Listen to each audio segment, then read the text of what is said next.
Tonight, what would you do if God himself broke into your house, stole all your jewelry, and walked out the front door again? The answer? Turn it into a Green Lantern event. Green Arrow has decided to get itself syndicated with the TV show and introduces Felicity Smoke. Sorry, can't do that one. And, new Lobo. That's the joke. All that and more tonight on the Not-So-New 52.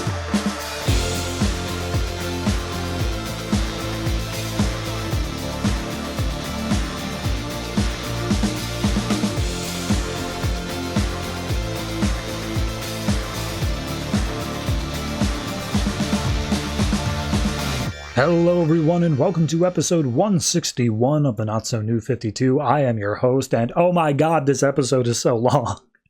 It's so long. I don't even want to say anything at the beginning here. I just need to get through this. So 16 comics. I'm going to go over them real quick. There's a few you need to know about. We have, in no particular order here, Detective Comics, Grayson, Action Comics, Batman/Superman, Green Lantern, Aquaman and the Others, Green Arrow, Justice League 3000, Wonder Woman, Swamp Thing, our two weeklies, Batman Eternal and Future's End. We also have two brand new number ones of Gotham Academy and Lobo, and we have a one-shot that's kicking off a new Green Lantern-centric event, which is New Gods, Godhead. Okay? That's a lot of stuff going on. I'm sorry. I'm very sorry, but this episode is going to last forever. The only thing I want to say going into this is I mentioned last time that I've accidentally been crediting John Layman on Batman Eternal issues. He hasn't been a part of the team for the past month. It's actually been Kyle Higgins who's taken his place. So I will correct that moving forward. And thank you to everyone who enjoyed Future's End month, which I think was maybe just me.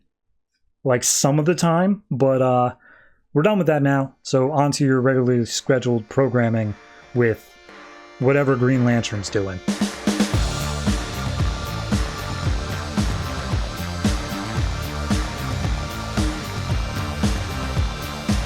Green Lantern New Gods Godhead number 1. It is a special. It is kicking off the new event of Godhead across the Green Lantern books, and it's written by a whole bunch of people. So I will get to that in a second, but this is Act 1, Part 1 of the whole event. It is where we kick it all off, and we start literally at the beginning of all things. We get the Genesis story. We get, in the beginning, there was darkness, and then the hand that makes the multiverse, and blah, blah, blah.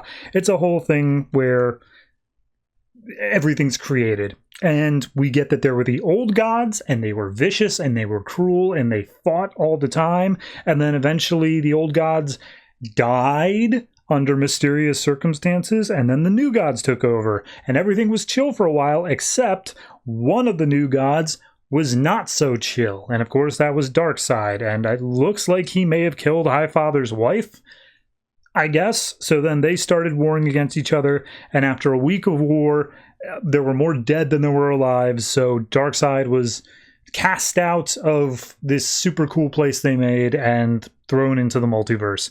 So then Highfather made New Genesis, and it was super cool, as the rest of the planet was war-torn and hellish, and they are both waiting, Highfather and Darkseid, for when the war will continue. Darkseid's looking for the anti-life equation, and Highfather is looking for the life equation, because he's like, that's the only thing that's going to be able to beat Darkseid. So Highfather and Metron figure that the source, aka the hand of the universe and all that, is what has the life equation in it. So they go to the source wall and they start talking to it, and there's a big double-page fold-out spread in this thing. And this is where I'll give you the writers real quick. Jensen, Justin Jordan, Robert Venditti, Charles Soule, and Cullen Bunn writing. And then on art, we've got Ethan Van Sciver, Martin Kokolo, Goran Suzuka, Chris Cross, and Pete Woods. So they go to the source wall because they've heard, hey, something got out. Everything that touches the source wall is stuck to it, but something went to the other side and came back, and they're confused what's up. So they go to the source wall, and Metron's there, and he goes to where Relic is from Lights Out, and Relic apparently is still able to communicate somehow, and he's basically telling him, here's what happened in Lights Out, and the only thing you need to know is that when all the 7 colors of the lights combined, it made a white light, and the white light was able to get through. So Highfather's like, okay, what are we talking about? And so Metron gets the whole thing of the rings and the lantern cores and all that, and Highfather's like, okay, cool. So if we get each of the different colors of the rings, then we can get through the source wall and get to the life equation. And he's like, yeah, seems like it. So immediately we cut over to Mogo. We see the Green Lanterns, how they're rebuilding after the last big crossover. And, it's basically just business as usual. Hal's taking the role of the core leader very well. But it's been 1 year since the Lights Out event. And therefore 1 year since Kyle died. So they go to Kyle's grave. Kilowog and Hal. John Stewart's already there, and they're just like, yeah, nah, he was the best. He was the greatest. He gave all of us hope by sacrificing himself.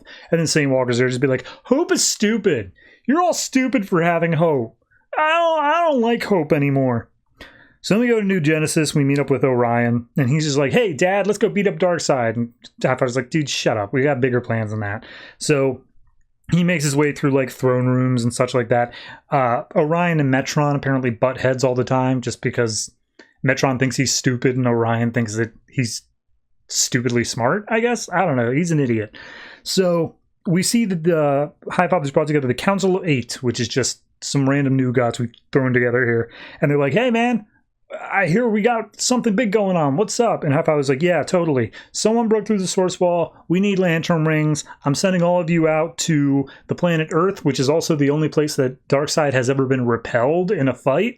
So clearly they got something special going on. Or not Earth, but like Earth Zero, that part of the multiverse.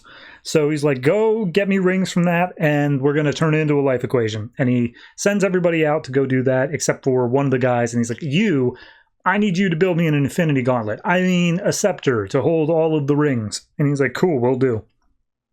So this is where we just start cutting around, and we get a vision of one of the new god women coming in, just beating the crap out of Sinestro Corps, taking a ring and leaving.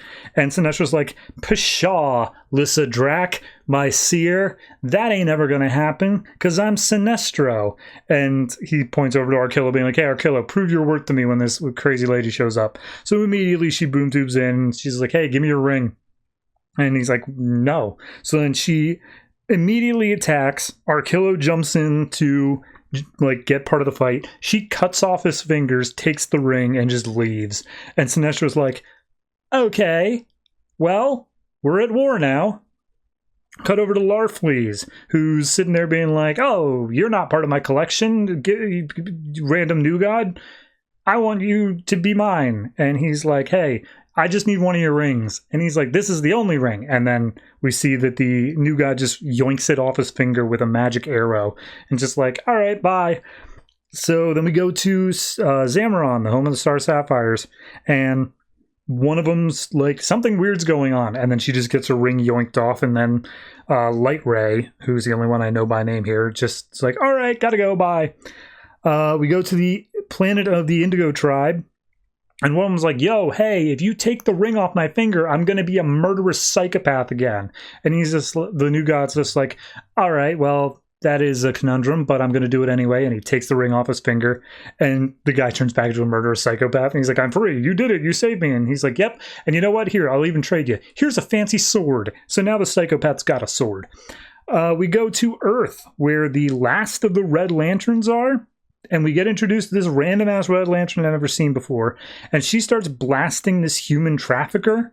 And she's like, oh, you sold our bodies, our souls, how dare you. And so she completely kills tons of human traffickers with her Red Lantern powers. And then we meet whatever new god was there. And he's like, all right, are we cool? Do we have a deal now? And she's like, I mean, I'm not cool, but yeah, we got a deal. So she slashes open a shipping container, frees a whole bunch of people. And she offers up the ring to the guy, and she's like, you do know that if you take this off my finger, I'm going to die, right? And he's like, hey, if you want to fight about it, we can fight about it. And she's like, nah, I'm tired of living. So he just takes the ring off her finger, and she dies, and new guy's just like, thank you. You deserve better than that. Then we go to Mogo, and St. Walker's talking to Mogo, and St. Walker's like, I don't really want to talk right now, Mogo. I'm kind of sad about the whole Kyle Rayner thing. And then Mogo's just like, we got something big coming in. And all of a sudden, Boom Tube opens. It's Orion and Metron. And immediately Orion starts going for Mogo's ring, whereas Metron just easily yoinks St. Walker's ring because he just keeps it floating in the air right next to him. Mogo, however, puts up more of a fight. He alters the gravity to make Orion just like plummet straight into the ground, but it ultimately doesn't amount to much, and he is able to grab the ring right out of the air and starts trying to fly away. But at this point, Hal has been made aware of things. He comes zooming in. He's like, okay, I don't know who you are, but you do not take a Lantern's ring. So he starts throwing up constructs, and Orion's just punching right through him. He's like, you think light can stop me? So he blasts his way through. They access a boom tube, and they just make their way out. And St. Walker's like, Mogo, you still there, man? And Mogo's like, St. Walker, I don't feel so good, Mr. St. Walker. And then we see his Green Lantern symbol and like all of his like defining attributes from space just slowly fade away. So he's just a normal ass planet. We then cut back over to New Genesis, where Highfather's waiting over the construction of the not Infinity Gauntlet, and all the other new gods return. They're like, hey, yeah, we all got the rings you wanted. That was actually like ridiculously easy. So he takes all the rings and he puts it into his scepter that he had made, and he's like, all right, I did it. The life equation is ours, everybody. We did it. We won the war. So he figures, all right, we got to do a test first before we go up against Darkseid. So they go to a planet called Iden, which apparently, as we will find out in a future issue, is the most populated planet in the universe with like 84 billion people. And it's just a bunch of aliens stuck in like traffic or whatever. And then the new guys just come in and he's just like, well, this planet is the worst that the universe has to offer. It's got poverty. It's got greed. In like 30 years, they'd all be dead. So may as well just test it out. I'm here, and I will grant them my divine presence. And so he blasts literally every single living creature on this planet. And he's like, I will remake them in our holy image. And then they all start turning into disgustingly corrupted beast monsters. And Highfather's like, all right, well, that didn't work. And so they look down at the planet of monsters they've made, and they're just like, should we do something? I mean, they were literally just sentient like a minute ago. And Highfather's like, yeah, but they aren't anymore. That sucks. All right, kill them all. And so he just kills the entire population of this massive planet. And he points over to Metron, just like, hey, man, you said if I got all the 7 colors, I can make the white light. And he's just like, well, maybe I misread that. Maybe there is, like, you get all 7 rings, and then it allows you to control a singular white ring. It seems like it's making more sense now. And he's just like, all right, so we got to go find the dude who's got the white ring. All right, my new god, scour the galaxies. He's got to be out there somewhere. Find me the one who's got the white ring, and we will use his weapon to destroy his Darkseid. To be continued, Green Lantern number 35. Sure, it's a setup. It's a thing. I appreciate the fact that Kyle going through and seeing the source is still being used. Like, it's something that is still coming up as an actual plot device rather than just, oh yeah, I guess I did that one time. Like, it's at least making the idea of the White Lantern ring interesting. And of course, this is kind of the first time we're really getting any major new gods versus Darkseid stuff in the New 52. So I'm intrigued. I'm interested. I think they're doing a decent setup with it.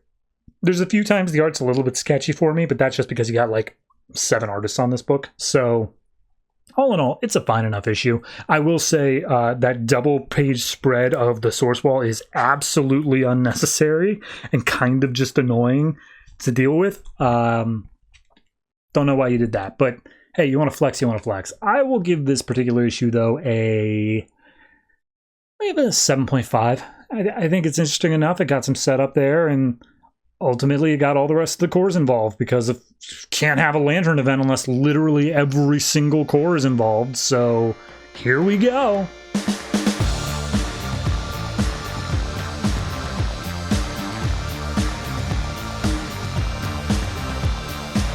Green Lantern number 35, written by Robert Venditti, art by Billy Tan. So this is part 2 of Act 1 of Godhead. Okay, so we open up with a flash forward to some point in the near future, and a bunch of lanterns are bleeding and or dead, and there's a severed arm that belongs to the Wolfman looking lantern. But we cut back to now, and previously in the Godhead one shot, Mogo lost his ring, and so everything's going a bit nutty. We see the lanterns going against the computer system, asking for updates, like, what's going on? How's it going? And the computer's just like, things are getting real bad here, boss. And then they say, okay, all right, Mogo, yes, is bad, but like, also, we got a big alert about a super populated planet called Aiden. And it's like, yeah, there was a massive burst of energy spectrum, like emotional spectrum stuff, and they're all dead. Everyone on the planet is dead. And he's just like, what color did it? And they're like, all the colors. All the colors were present. And he's just like, all right, well, that must be the same people who took our rings are responsible for that. And they're all asking how, like, what do we do? What do we do? And he's just like, I'm working. Just give me a minute, okay? So St. Walker's out and about, and he's like, Mogo, buddy, you still there? Can you hear me? I hope that you're still there now. And then he just keeps on going off. I'm like, hope is stupid. Why would I hope? Hope sucks. So we go back over to the source wall, and Metron is reconvening. He's talking to Relic, who is still frozen in the wall, mind you. And he's just like, yeah, no, I'm trying to get more information for you, man. I'm trying to figure out what's going on. And Hi-Fi was like, well, you better, because I don't like how that last thing turned out with the 7 rings thing. So get me whatever you need to get me in order to get information here. And he's like, all right, well, the dude in the wall is saying a lot about green light. He's saying that that's one of the major ones. So let me have that green ring.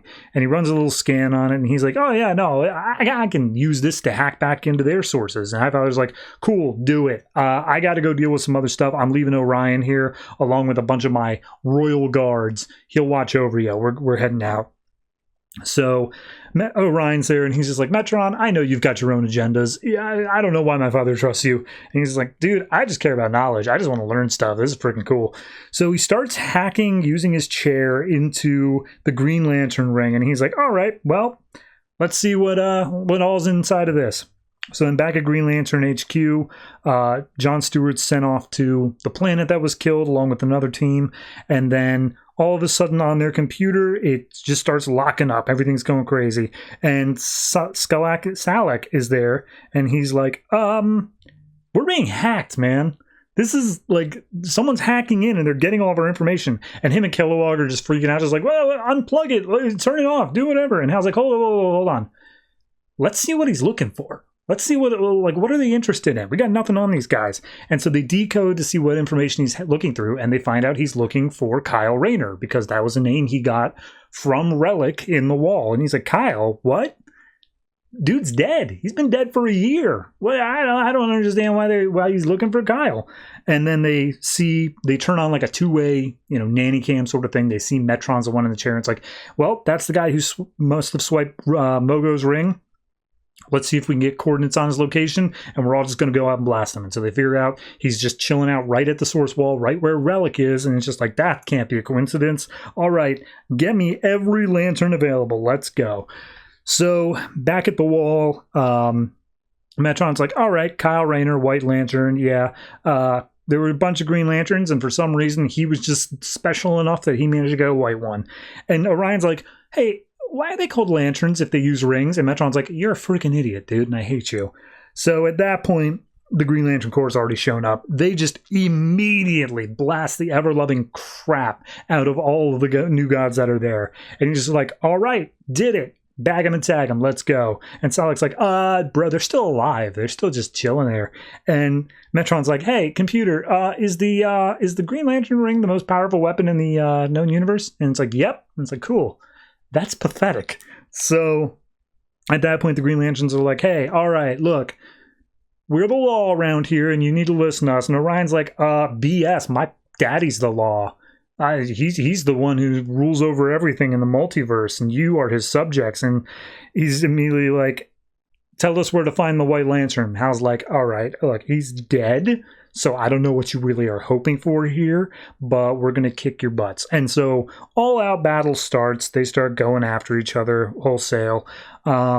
Orion has got Hal by the throat, and he's just like, tell us where the White Lantern is and I won't kill you. And the Metron's like, all right, hey, I got enough information out of the ring and I don't really want to fight. Let's get out of here. And so immediately they just stop their fight with the Green Lantern Corps. They make their way through a boom tube, and Hal's about to charge in, but Selac's like, whoa, hold on, bro. Take a look through that boom tube, and they see the other side is just an entire army just sitting there in wait. And Hal's like, oh, they knew we were coming. They just didn't care. Oh, God, we are hopelessly outmatched here. And so everyone's, there's a few dead lanterns. A few of them died over the course of this battle. And Hal's just like, we don't even stand a chance. Like, with Mogo's dormant, we got nothing. And so Slag's like, all right, well, he's able to hack into the ring. He knows everything about us. What are we supposed to do? How can we fight against someone who knows us better than we know ourselves? And Hal's like, we're going to have to do something that even we would never do. And we cut over to New Corrigar, where the Sinestro Corps is, and Lyssa Drac is throwing out some prophecy stuff, and Sinestro's like, yeah, I know what it all means. It means our old enemies are coming to the Sinestro Corps. So I think the next issue is going to be Sinestro. Let me see. Nope, Green Lantern Corps. So I guess we're following John Stewart and what he's doing on that other planet. Anyway, okay. We're still just setting up the event. We're still just setting up all the different pieces and saying, like, okay, we're studying. How do we find Kyle Rayner? Where is he gonna be? How does he fit into all this? And I'm sure we're gonna get the answers to that, but ultimately that's what we're still just setting up at this point. I do think the fallout to this event is everyone's aware Kyle Rayner's still alive, and maybe he loses the White Lantern ring. Maybe, but that's my only guess as that comes right now. Yeah, I'm going to go ahead and say this one's just a flat 7. It's perfectly fine. It's doing all right, but it is just setup. That's all we're doing. I do like Hal freaking out about how they are hopelessly outmatched, though. That is a good little beat in this book, but still 7.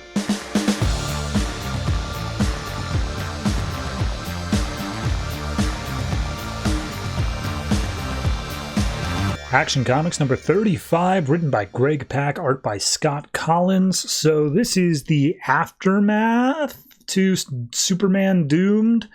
It's one of them. So we open up with Clark in Metropolis, 3 in the morning. Got a full-on beard at this point, and he's writing a story called Who Needs Superman Anyway? Then we cut to 18 hours earlier where Superman is flying through space. Apparently he's been flying for 2 months nonstop, just tearing through space. And finally he's almost back at Earth. And as he approaches the planet, he's like, oh, thank God, I made it. I'm back. Cool. All of a sudden he gets hit by kryptonite. And it is a Wayne Enterprises satellite. And he's like, what the hell? Bruce, Jesus. So he starts falling down to the Earth. Just like, oh, God, this sucks. He's caught by Kara, Supergirl, who's just like, oh my God, Cal, where have you been? I thought you were dead. And he's like, it's a long story. I've been elsewhere. Hey, how's the planet, man? I left it in pretty bad shape. And she's like, look, no, it's fine. It's here. Take a look. And he's like, yeah, my super hearing and super sight's still a little bit iffy after everything I went through, but like it does look like everything's managed to do well. But then he starts crying and he's just like, 7 billion people were unconscious, Kara. How many of them died? And she's like, 13,612.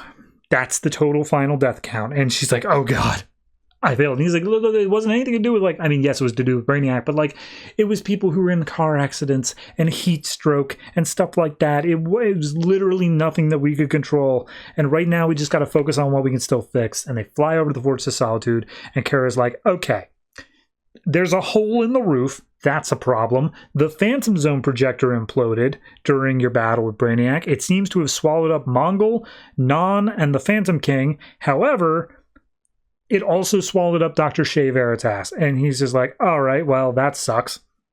And Supergirl's like, yeah, Harrow and the Gold Soldier, they're looking for another way in, but like, we're trying to, it's worse. It's worse than what you think it is. And he's like, well, time doesn't move in the Phantom Zone, like, the way you think, so we should be able to get around no problem once I get this all rebuilt. And she's like, no, that's not what I'm talking about.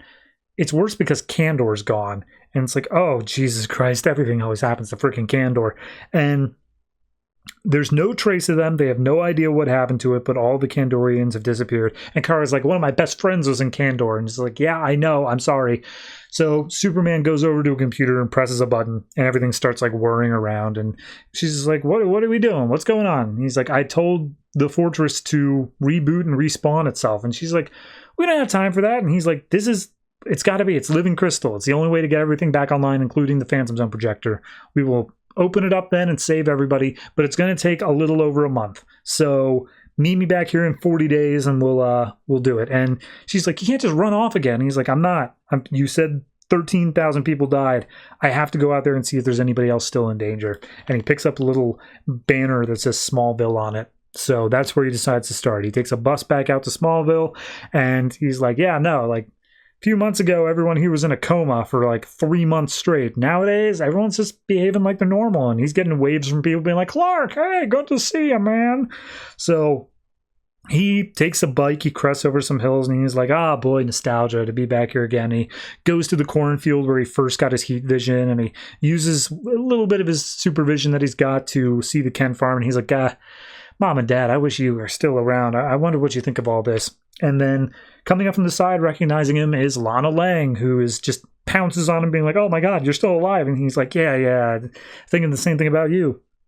And she compliments him on the beard and then chastises him for like not writing or calling. And he's like, I was in deep space. Black holes and stuff like that. It's a whole bit. So she points out, like, why couldn't you hear me approaching? Are you good? And he's like, yeah, I'm not 100%, but like, don't worry about it. It'll come back up. And Lana starts looking sad, and he's like, what's up? And she leads him to a graveyard where her parents died during the Brainiac thing. They both didn't make it through. And he's like, oh God, I should have been here. And she's like, it's 7 billion people. You were bound to miss a few. He's basically like, I shouldn't have missed these two. And she's like, yeah, you really shouldn't have. And she like tries to like lighten the mood, but ultimately just no words come out. And he's just like, oh God, I know she blames me. And like, I can't even blame her for blaming me. And eventually she just turns and walks, and she's like, all right, come on, I want you to be my boyfriend. And he's like, I'm sorry, what? What? And turns out Lana is now dating Steele, Dr. John Henry Irons. And just like, oh yes, this is Dr. John Henry Irons. And he's just like, oh hey, yeah, nice to meet you, Clark. I've heard good things, and no comment if this is on the record. And he's like, yeah, totally. And it's obvious that Lana has not revealed that this is Superman, that Clark is Superman, even to Steele. So she's like, all right, I guess Lana's isn't that pissed off at me, all things considered. But Steele's basically like, yeah, no, I helped Superman during the Doomsday thing, and a whole bunch of other stuff happened, but we decided we're going to stick around in Smallville, and we're going to try to help people here. We're going to make sure there's no lingering effects from the comas and all that sort of stuff going on. We got a grant from the Wayne Foundation. It's a whole big thing. And they go out to a diner, and they basically just catch up. And we see that Steele is basically acting as a town doctor sort of thing. Just everyone knows him by name, and they're all happy to see him. But when they mention the Wayne Foundation, Clark is like, oh, you know what? I was thinking about sticking around here and helping people out, but it seems like you got it. I think I need to go check on somebody else, though. And then we cut over to Wayne Manor, and they're just in the library having some coffee. And Bruce is like, sorry about the satellite, man. It's a whole thing, but like, at least you don't have any doomsday in you anymore. And he's like, yeah, go through a few black holes. It probably does a pretty good cleanse of your body. And Superman's like, it's nice to know I can still surprise Batman. And he's just like, yeah, totally. Anyway, you're not at full strength. That's pretty obvious.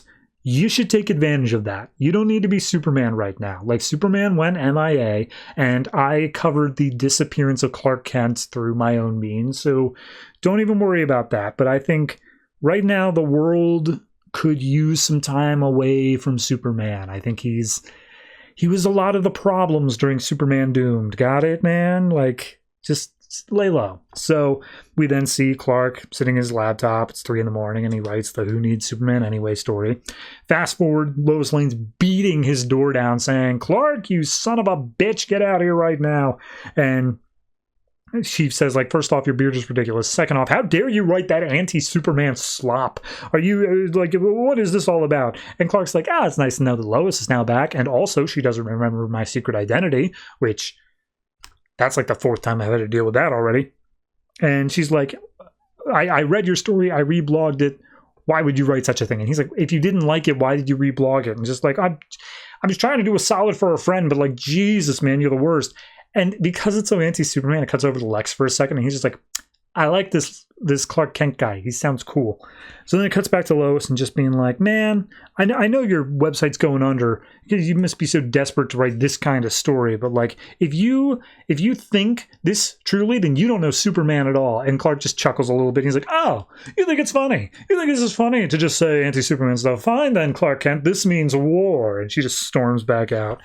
And we see her writing her own story that the headline is basically Clark Kent is a stupid baby who should go freaking die. And like the entire article is just like, if you believed a single word of anything that Clark Kent said, you're stupid and you're wrong and you're stupid. And Clark Kent is dumb and Superman is amazing and I don't know where he's at, but like, maybe we don't need Superman. Fine, sure, whatever. But have you ever considered that Superman needs us? Maybe that's what we owe him after everything he's done. You know, maybe that's, you're right. Take a look around nowadays. Supergirl, she's stepping up. Martian Manhunter, stepping up. Ghost Soldier, stepping up. Baka, he's stepping up.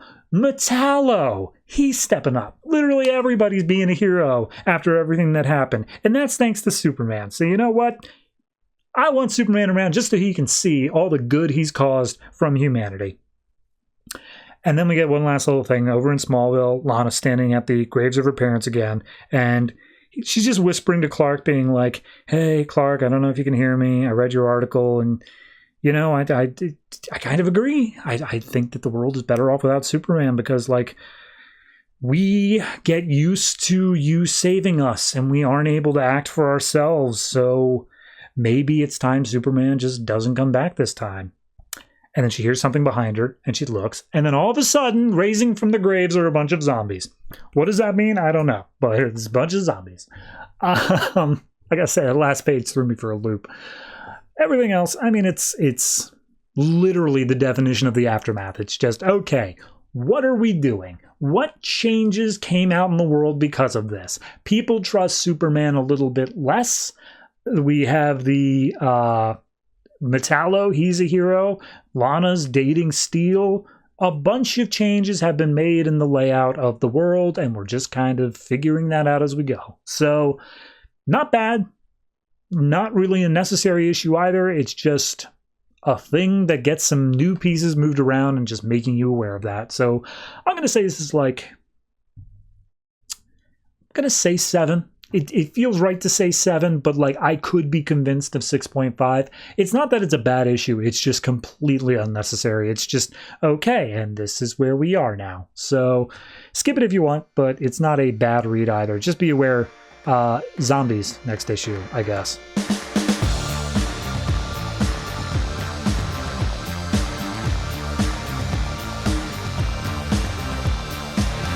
Gotham Academy #1, written by Becky Cloonan and Brendan Fletcher, art by Karl Kerschl. So, entirely new everything. No prior reading required as far as I could tell. We open up at the eponymous Gotham Academy. It's a dark and stormy morning as far as I could tell. And we're introduced to, I believe, our two leads, Olive Silverlock, who's definitely the main girl, and a younger girl named Maps Mizuguchi.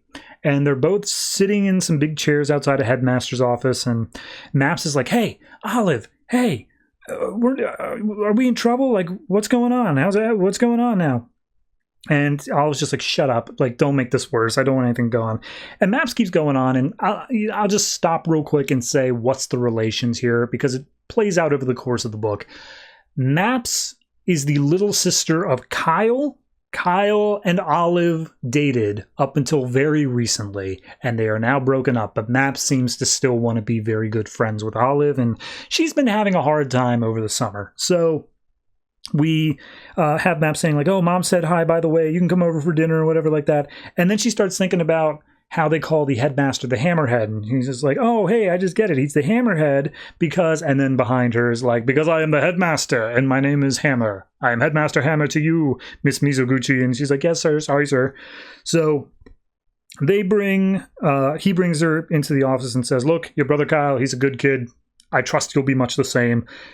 you're a new student here at Gotham Academy. Whenever there's a new student, they are to be accompanied by a second-year student. That will be Olive, and she will tutor you and like keep you acclimated to campus life. Got it? And Maps is like, awesome, spending time with my best friend. And I was like, oh god, no.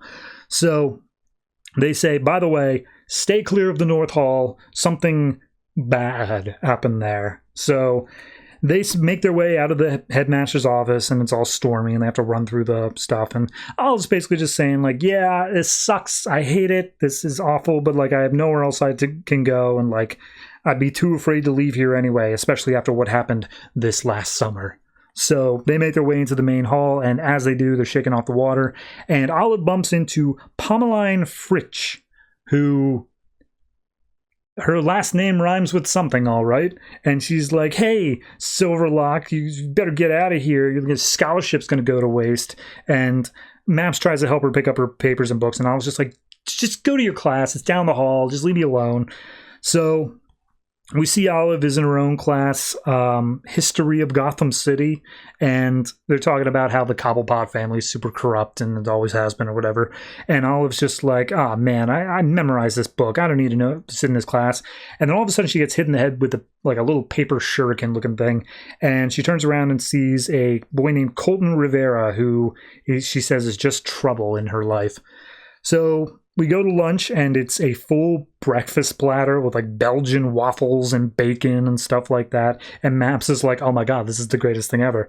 So Olive is sitting by herself trying to read some books, and Maps is like, hey Olive, how's it going? And she looks up and sees that Maps is with Kyle, and so she's like, oh god, I don't want to deal with this. So then Maps comes over and be like, hey, aren't you going to eat with us? Come on over. It's going to be great. And she's like, actually, I'm just going to read my books here. I don't want to be part of your thing there. And she's like, oh, okay. No, I get it. But like, you're still going to eat with us sometime, like we used to, right?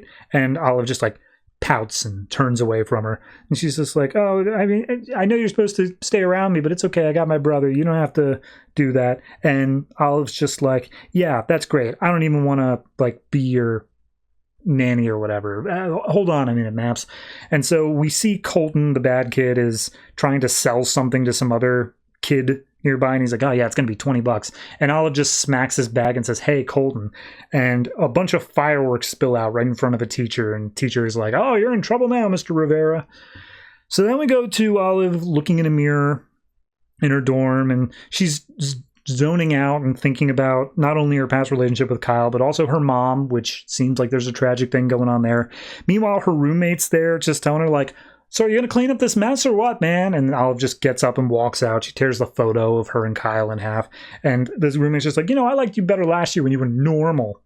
So we then see how, she feels bad about what she did earlier. So Maps is outside in the courtyard. She's just sketching stuff in a book. And she's like, oh, that's the map of the school grounds? And she's like, yeah. And Olive's like, hey, there's going to be an assembly. Everyone's going to be at it. If you still want to explore the grounds, no one's going to be able to catch us. Yeah, I can take you to the creepy parts instead. And Maps is like, okay. So everyone's at the assembly. Meanwhile, Olive takes Maps to a old chapel. And she's like, yeah, it's mostly storage these days. I don't even clean this place. And Maps looks out the window and swears she sees a ghost. She swears she sees glowing eyes. And Olive's like, what? Seriously? Where? And she's like, no, it's right. I can't see it anymore. We got to get up higher. And Olive says, okay, well, she starts like pulling boards off of a wall. And she's like, this leads up to the belfry. It's the highest point on campus. We can get up there. And so they start making their way up an old rickety staircase. Maps is talking about a D&D session where she's like, oh yeah, my party, I led them up a tower once. We were a bunch of level 9s though, so I wasn't worried about anything. And she's losing her footing a little bit. She's about to grab hold of a rope, and Olive grabs her hand and stops her, being like, that's connected to the bell. Everyone will know we're here if you grab hold of that rope. Do not do that. And she's like, oh yeah, totally. So they make their way up to the top of the belfry. Maps has got a pair of binoculars, and she looks out trying to see the ghost eyes again. And instead, she gets a big old glimpse of the bat signal, which is recently lit up in the sky. And Olive is like, man, I hate that thing. That thing sucks. And Maps is like, whatever, man. We're just two adventurers. Whoops. And she just goes over the edge of this old belfry. She grabs hold of a gargoyle before she plummets to her death. And Olive is like, oh, God, grab my hand. Can you reach it? Can you get here? And she's like, no, I'm very tiny. I can't reach up that high. And so Olive's like, okay, hold on, hang tight, I'll be right back. And she just leaves Maps to like hang there, and Maps is getting all teary-eyed and scared. And then there's a loud bong noise as Olive uses the rope from the bell to rappel down and grab hold of Maps. And as she manages to get a hold of her, the bells have stirred a bunch of bats, which then come swarming after them. The rope gives way slightly, so they start falling and dangling down even further. And then we see at the assembly, speaking as the introductory of the class, is Bruce Wayne. And he's like, I wasn't really at Gotham Academy for long, but it's a cool place, and I'm sending you a bunch of money, so I guess I'm here to speak. And as he's giving his talk, in the window behind him is Maps and Olive dangling from a rope, just freaking out. And Bruce recognizes Olive. He's like, oh, Olive. So we then cut to sometime later. Olive is getting checked out by like a school nurse or something, and she looks up and sees Bruce approaching, but she sees it as Batman, and she's like, no, get away from me, you're not taking me too. And the nurse is like, oh, hey, yo, you're fine, we just want to make sure you're safe. And Bruce is like, oh, that was quite a stunt, Miss Silverlock, you saved your friend's life up there. And Kyle and Maps come up, and they're just like, oh, Olive, are you okay? Are you all right? And Maps is like, of course she's all right. She swooped down like Batman. And Olive is like, no, nothing like Batman. I'm not anything like Batman. Don't ever say that. So she goes back to her dorm. She hears her roommate screaming, and she busts inside. And she's like, what was it, Lucy? And Lucy's like, oh, I saw a pair of eyes that were glowing. It's a ghost or something, I swear. And she's like, where was it? It was outside the window. And so Olive opens up the window, is once again the bat signal, and she just glares out of it, and she's just like, it's just a stupid bat signal, Lucy. It's not a ghost. I swear to God. And she's like, oh, well, I mean, you're going to be sleeping in here with me, right? And she's like, oh, of course. Like, we're dorm mates. That's exactly how it's got to go. And she's asked, like, where else would I be? And she's like, I don't know, dangling off the edge of a building. Ha, ha, ha. And then we zoom into a crack in the wall. And in that little crack in the wall, we see a pair of eyes staring out at them. Something spooky's going on at Gotham Academy. Yeah, no, I think this is a great job of setting up the cast. You get like a few tertiary characters who are probably going to be more secondary, and they get established here, so that way we can build on them more. But the prime focus is who is Olive and who is Maps, and we get a great dynamic between the two of them. So all in all, I really appreciate this. I think the art style is going to be hit or miss for people, but I think it's good. I think it's a solid art style for the choices they're making here. Yeah, beyond that, I would solidly give this one, in terms of first issue of like intrigue being set up, I'll give it like a 7.5. I'm really looking forward to this book. I've heard good things, and I think it's going to be an interesting read.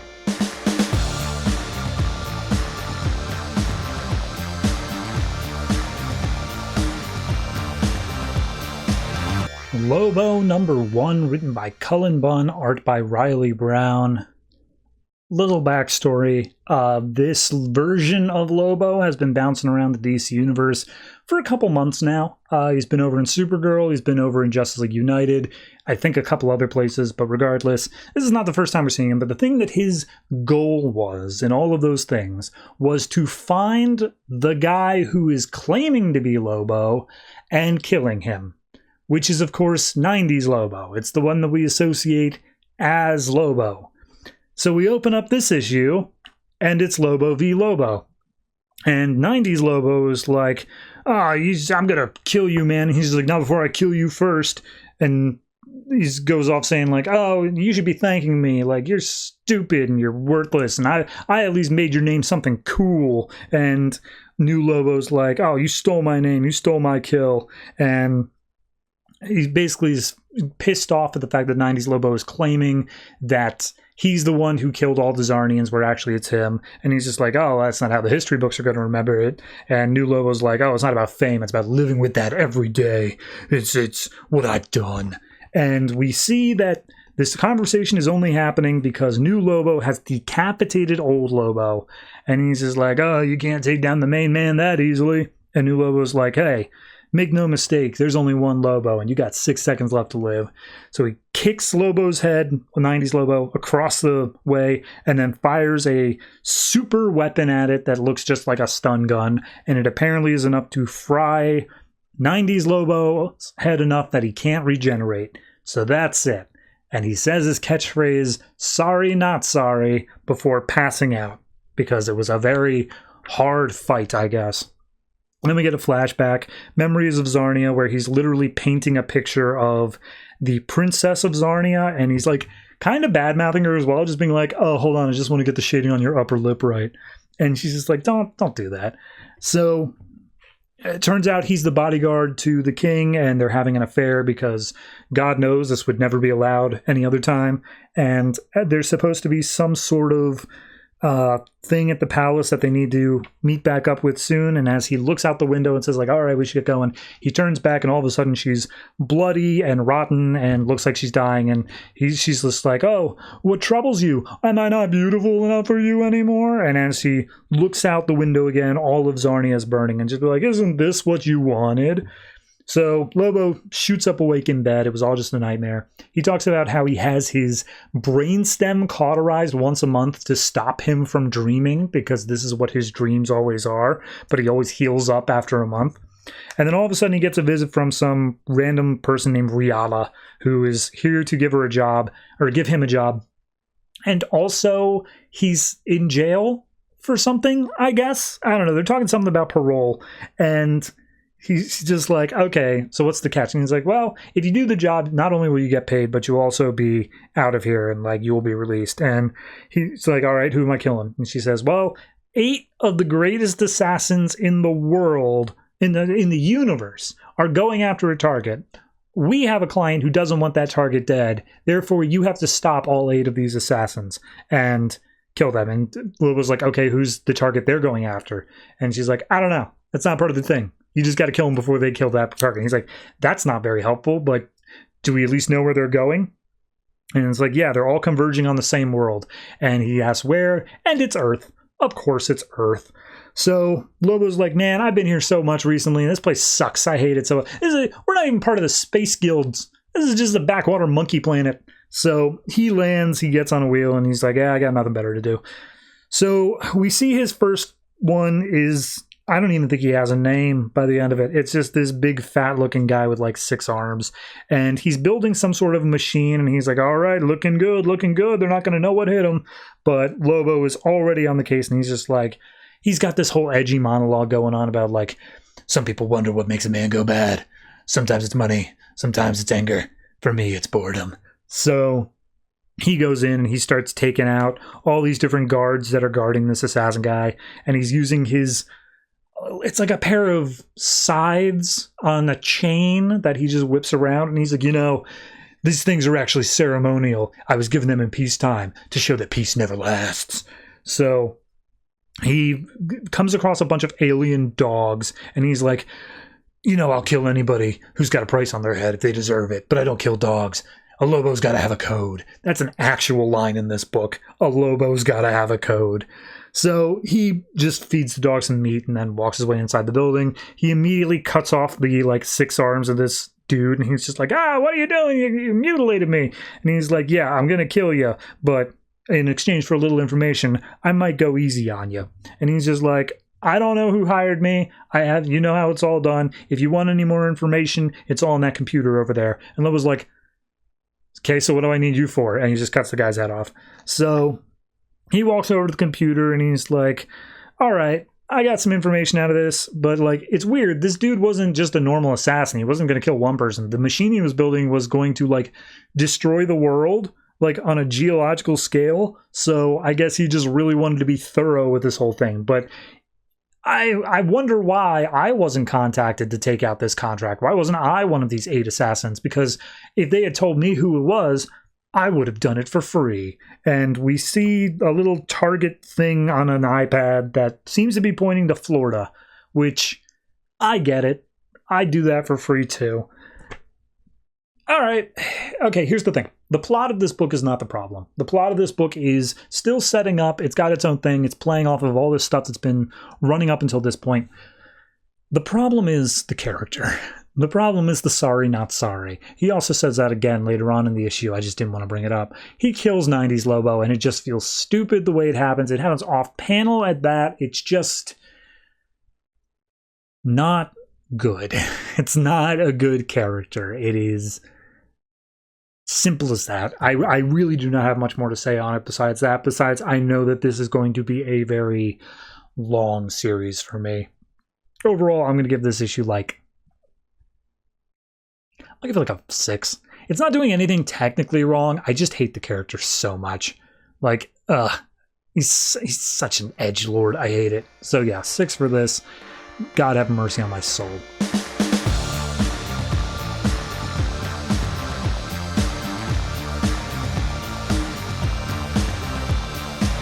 Detective Comics number 35, written by Benjamin Percy, art by John Paul Leon. Sorry, I was so ready to say Brian Buccellato. Yeah, so this is just kind of a two-shot. It's going to be this in the next issue. It's just its own independent thing. This is a story about an airport terminal to some extent. And we open up with Gotham. It's been raining for a week. 3 weeks. Crime's been relentless. And Bruce Wayne is currently being driven to the airport by Alfred. And Alfred's just like, oh, this is exactly what you need, Master Wayne. Get out, get some sun. Get out of Gotham. Get out of Gotham. Get out of Gotham. And we see him ready to drive up to the tarmac for his own private jet. And as they're doing so, we see at air traffic control, some dude's freaking out because a plane's not responding and it is coming in hot. And his manager comes over just being like, if this is a terrorist attack, like it's too close. We can't even get like jets out to stop it. And so they call in and they're just like, oh, you're not authorized to land. Stop, pull up, get out of here. Stop coming at us.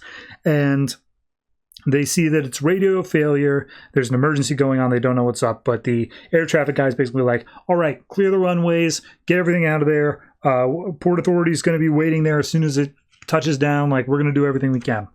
So we see Bruce just sitting on the jet. Alfred's bringing in some tea. And Bruce is like, hey, Alfred, why haven't we left yet? And Alfred's like, I'd rather not say. And Bruce is like, I'm sorry, what was that? And he's just like, I would like you to leave Gotham as planned, and I'm not going to tell you what's happening.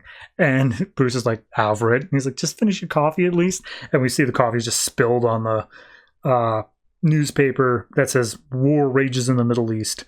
So we then see air traffic control is looking out with binoculars, waiting to see when the airplane shows up. And it's like, all right, it's about a mile out. Can you see it? And it immediately pierces through the clouds. And they're like, there, we see it. It's coming in. It's on angle. It's going to be able to land to some extent. And it touches down on the ground, probably autopilot. And Port Authority's yelling out at it, just being like, oh, we're going here to escort you to Hangar 7. But it ain't going to Hangar 7. We see the terminal itself is in front of this plane, and it is coming in fast. So as a bunch of people are just minding their own business inside the terminal, all of a sudden this plane comes crashing in, and it is just causing chaos. It is tearing through people. The shards of glass from these giant windows are just ripping people up. And there is a singular kid with an ice cream cone who is about to get hit by one of the wheels when Batman swoops in and saves her. And the airplane finally stops moving, and the kid's just like, oh, thank you. But by the time she looks up, Batman's already gone. He's made his way, grappling hooked up into the plane, and he opens up the door to get inside. Meanwhile, we go with the head of the Port Authority guy who did give his name earlier, so let me just call that out real quick. It is Ed Boer. So he's going in, and we see him trying to get up onto the airplane. He's commanding everyone around him like, okay, everyone, stay back, get medical on site, do what we can, set a perimeter. I'm going inside to see what's going on. So he gets up onto the ladder, goes up, and immediately as he approaches the open door, he recognizes it was open from the outside. So he's like, okay, that's weird. But then he gets hit by the smell, and he's like, oh God, it smells like death. And as he goes inside, he sees death. He sees someone is dead inside. And as he looks down the aisle of the plane, he sees Batman. And he's like, whoa, okay, hold on. Inner city Gotham, yeah, you can claim that place as your own. But Port Authority gets the airport, man. Stop. You're interfering in a crime scene. And Batman's like, dude, in 20 minutes, the FBI is going to be here. We have that long to figure out what's going on because this is definitely a problem. Everyone on this plane is dead. And they have been for quite some time. And we see just skeletons, like decayed flesh all on this plane. It looks horrible. So they make their way up and down the aisles, and it's like, all right, you need to secure the area fast. And he's like, yeah, no, my guys set up a perimeter, no problem. And Batman's like, no, you need to quarantine the whole airport. Like, this is maybe a chemical thing, and the entire airport may be infected now. And he's like, are you kidding me? Like, we can't just stop the entire airport all at once. So Batman makes his way into the cockpit. And as he's inside, he's like, well, somebody landed this plane. And then one of the pilots is alive, just enough to grab hold of Batman's hand. Batman's like, tell me what's going on, man. Give me anything. And the pilot just dies. And he's like, God damn it. So Port Authority guy is like, yeah, this plane was coming overseas from Frankfurt. It's an 8-hour trip. And Batman's like, well, that gives us 8 hours to figure out what happened, because we might very well be dead in that time too. So lock down the airport. So guy sends out, tells everyone to lock down the airport. All the doors get locked up. People start freaking out. They're just like, hey, I'm going to miss my flight. What the hell's going on here? You see people throwing on masks where they have them. Batman comes out of the plane, and he seems to have something wrong with his leg. And Ed's like, you good, man? And he's like, yeah, just old battle wound. No problem. I'm all set when I kick the door. And he's just like, bro, you're like 30. I'm like 60. You're not old enough to have battle wounds. I'm getting too old for this. And then up on the TV comes a news report saying, we have gotten a message from a man named Magnus Magnusson. He is a educated man who is taking responsibility for this attack on Gotham Airport. He's an eco-terrorist. Here's his video message. And they play the message, and it basically is like, I put a virus into the plane and it will kill everybody at Gotham Airport. And this is because America messes with the Middle East. So I'm going to keep doing this because America is a threat to the world, and it's all because you guys are dicking with oil in the Middle East. So stop doing that. And that's where it ends. This is literally the end of the issue. We got a second part coming up soon. It was a fast read. It was a very fast read going through it. I mean, I had to expand a bit on the plane crashing, but like, you just read through it, it flies by. Pun intended. Beyond that, it's a great issue. I mean, art-wise, it looks fantastic. It sets this mood. It sets this tone. I really do enjoy it. My only critique here is that, me personally, I know that this is only going to be 2 issues. I kind of want it to be a full arc. I kind of wanted to explore like this bigger idea. I know that we're not going to get as big of a setup because it's going to be done next issue. So here's hoping it's done in a satisfying way at the very least, but I'm intrigued at the very least. I love Alfred coming in and basically being like, now, Master Bruce, don't get up. And then he just immediately gets up anyway. So I'm going to give this one, I'm going to give it an 8. I think it's a really good issue. You know what, 8.5 even. I really enjoy it. I think it's a super solid one, and I'm looking forward to seeing how it wraps up next issue.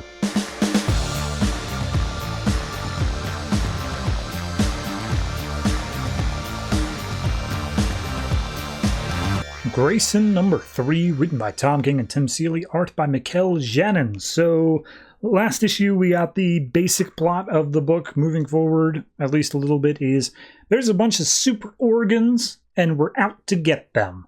So we open up with this man, and he's talking about how, oh yeah, I had a gun once. I always lived my life with a gun, and you know, it was a solution for all my troubles, and it also was a trouble itself. And he starts breaking down and crying, and ultimately he gets shot by 2 guns point blank. And we get the breakdown from Minos, I believe his name is, Mr. Minos, saying that his name was Paragon, aka Mr. Tear, and he had Paragon's eyes, and therefore they were ready to be acquired. But then some dude showed up named the Old Gun, and his name is Christoph Tanner.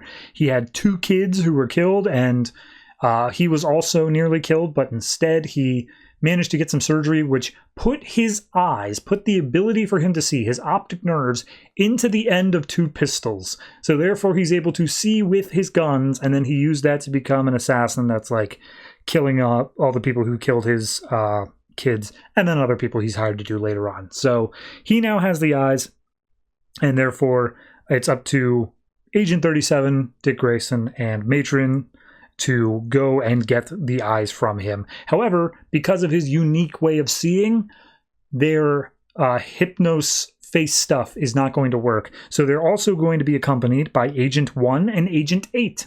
And this is where we meet them. So we see that Dick Grayson is down in the firing range, and he's training with Agent 8. And he's firing off the gun and it keeps on missing like the vital organs. It goes off into the left a little bit. And Agent 8's just like, hey, you're pulling your shots down because you're like expecting the explosion. Don't account for that. Make the explosion happen. Don't think about the gun. Like it's you're in control here. And she does the thing where like she gets behind him and like uses her hands over his hands and keeps on calling him Wing Knight. And she's like, that's not my name. Okay. I'm Nightwing. That's what my name is. So she's like, okay, well, you think you can do that for me, Wing Knight? And he says, that's not my name. My name is. And then it cuts to her in a very euphoric pose, just yelling out Dick. And it is obvious that they had a little bit of a thing happen. So as they're laying in bed together, Dick's looking at a gun, and he's just like, why would a guy put his eyes in guns? Why guns are what killed his kids? I don't get it. Like, how does a gun stop the pain? And she's just like, man, this is how I know you grew up in like a city or something. Like, I grew up out in the country. There's a little place in Kansas, like it may as well have been called Smallville.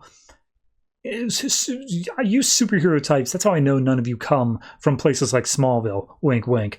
Because everyone out there in Kansas has a gun. It's just part of the culture. It's part of the society. It's a way to keep yourself safe. But like also, guns just make things happen faster. That's all it is. They aren't magic. So in the vein of making things happen faster, they got 15 minutes till wheels up. So let's see if we can make something else happen. So we then cut over to Malaysia, and we see that Dick is the man on the ground. Everyone else is like in sniper positions or in a chopper or whatever. And Old Gun is just at a urinal doing his thing, and then Dick comes in and is just like, hey, you almost done? And he's like, maybe, what, who are you? And then Dick just starts fighting him and tries like wrapping him up and all that. So he tackles him out through a window. The chopper gets a hold of him, and he's just like, yeah, that was easy, no problem. But then we see that Old Gun, Shock, had his guns on him. And so he fires up, snaps the line that Dick was dangling from, and they start plummeting down to a nearby bridge. We have Agent 8 on the sniper rifle, takes the shot, and Agent 1 is just kind of talking this whole time, but we don't get to see him. Takes the shot, nicks Old Gun in the neck. Old Gun turns around, manages to nick Agent 8 in the shoulder, and also shoot a vital part of the chopper that Matron is piloting. So both of those things go down. They get out free, like they are able to escape, but Agent 1 says, all right, everybody bail out. Everything's going on. Just leave Agent 37 there, because clearly he was having too much fun going on there. And to be fair, the entire time he was just being like all Dick Grayson about it. So he pulls his gun, aims it up at Old Gun. And Old Gun, or Dick's just like, I don't want to do this. I know about your kids. I know all of that stuff. Like, haven't guns done enough? Like, we don't need to use guns here. Okay, let's just put them away and think about your boys. Like, you can't shoot your way out of that. And Christoph is like, my boys? You want me to think about my boys? These are my boys. And that's where Agent 8 is calling in saying, like, Agent 1, where are you at? What's going on? And we see, as he's about to shoot Dick, Agent 1 comes in and just says, Dick Grayson, you're an idiot. And he manages to get Dick out of the situation and says, we're going to have to leave the guy behind. We'll find him again later. Let's go. So Agent 8, super pissed off at Dick, wants to get back. She slaps him upside the face, being like, I wasn't able to see my partner. Agent 1 is my partner. I couldn't cover him, and that's because of you. Do you understand, like, partnership? Do you get that? Do you understand? Like, you had the shot. You should have taken it. He had to give up his safety in order to come get you. And he's just like, I don't shoot people. I don't do that. He's just like, oh, yeah, no. God forbid a gun. Like, you use arrows and bat thingies, but, like, not a gun. And he's just like, that's not how I fight. And she's just like, well, from what I know, all of you superheroes like Batman, you're all just stupid little boys in your mask crying about your dead mommies. And she storms off saying like, yeah, Nightwing or Wing Knight or whatever. That's still who you are. So we see Grayson gets on the line with Batman. And he's like, yeah, hey, she let slip. They have some info on Batman. They know some stuff. And he's just like, all right, cool, thanks. And Nightwing's like, hey, could you do me a favor? Can you look up Christoph Tanner? Can you tell me what's going on with him? And he's just like, yeah, sure. There's a kid attending a school in Geneva. And he's just like, no, that must be out-of-date information. That's not right. And he's like, oh, yeah, sorry. That was Christoph Tanner Jr. I'm looking for the father now. And he clarifies like, oh yeah, and he's not starting school until next week. And Grayson's like, I'm sorry, hold on, what? He's still alive? there's a kid who's still alive. Clearly, he's going to be there. So we then see on top of the school, Old Gun is aiming his guns down to keep an eye on his kid. And Dick Grayson just comes up and he's like, hey, yeah, he's going to his classroom. I talked to his foster mom, says that like he talks about his brothers all the time and he really wishes that he could see his dad again. He misses them a lot. And he misses, like, I know that you miss your boys too. And Old Gun's like, these are my boys. And he's like, yeah, well, if you fire off that shot, your kid's going to look up here and he's going to see his dad aiming the gun. So is that really how you want your kid to see you? And he repeats the line like, guns make things go faster, but like, what's the rush, man? And Old Gun just drops his guns. He just lowers them down to his side and he pulls the box that has the special eyes in it. And he's like, I went to a doctor. There's no way they could reconnect it anyway. So like, these are useless to me. You can have them. That's whatever. And he tosses it over to Grayson. And he's like, hey, before we do our fight scene thing, I'm going to go down and see my kid. Do I look good? Am I able to go see him? And he's just like, yeah, just like button up your shirt. It looks a little bit crazy. And he gives it a laugh. And as he's laughing, boom, he gets shot. And Dick is pissed. He's like, no, this can't be happening. And we see Agent 8 was off to the side. Agent 1 was off to the side. They were like, hey, we followed you here, Agent 37. Next time, let us know what's going on. You could have been hurt if we didn't come along with. And Agent 8's like, yeah, see, Agent 37? It's the gun is like all this. She just makes a one-liner to a reference earlier, but then all of a sudden, she gets shot. And turns out Old Gun is the one who shot her. And Old Gun, bleeding out, he goes over the edge of the roof, drops down, he's dead. Agent 8, she got shot in the jugular. She ain't surviving. She crumples down to the ground. She starts bleeding out. Dick just sits down next to this gun that was dropped by Old Gun. And over the comms, Agent 1 comes over. And it's just like, Agent 8, do you copy? This is Agent 1. Agent 8, Aaliyah, this is Tiger. Aaliyah, please answer me. What is going on? And he starts freaking out more and more. And then finally he calls for Dick, just being like, Dick Grace, wait, Agent 37, tell me what's going on. Agent 37, come on. And he's just like, that's not my name. Don't call me that.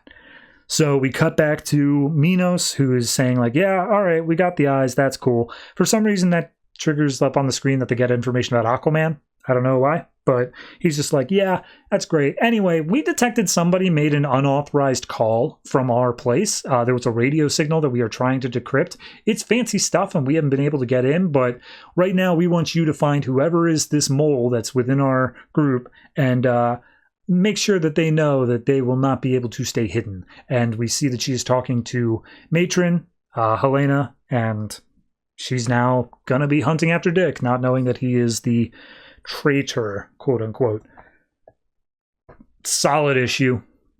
Great emotional beat to it. I cannot describe the page where we see Old Gun just lowering his guns and then like just passing the eyes over to Dick. It's such a like everyone is just so eager to fire their guns and it's just making everything worse and it's such a good message. 8.5 easily. It's such a good issue. I'd almost give it the 9 there, but like I don't know. I honestly I couldn't even tell you what's holding me back. It just feels like an 8.5 to me, but it is a very well done issue. So yeah, I'm just gonna keep gushing over this, but I will move on to the next comic.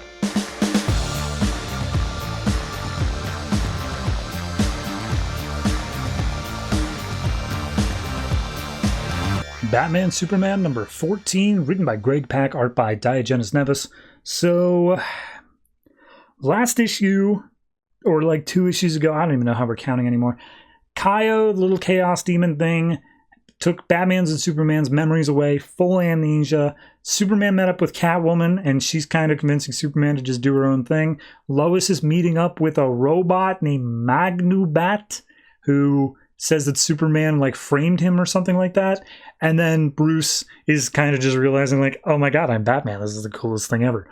So we meet back up with Lord Satanus, who is has entrapped Kaio, and Kaio's just like, all right, so now you can see I've taken these superheroes and I've made them ripe for remaking. Can you let me out of this cage? And he's just like, maybe, but let's keep on watching them for a while.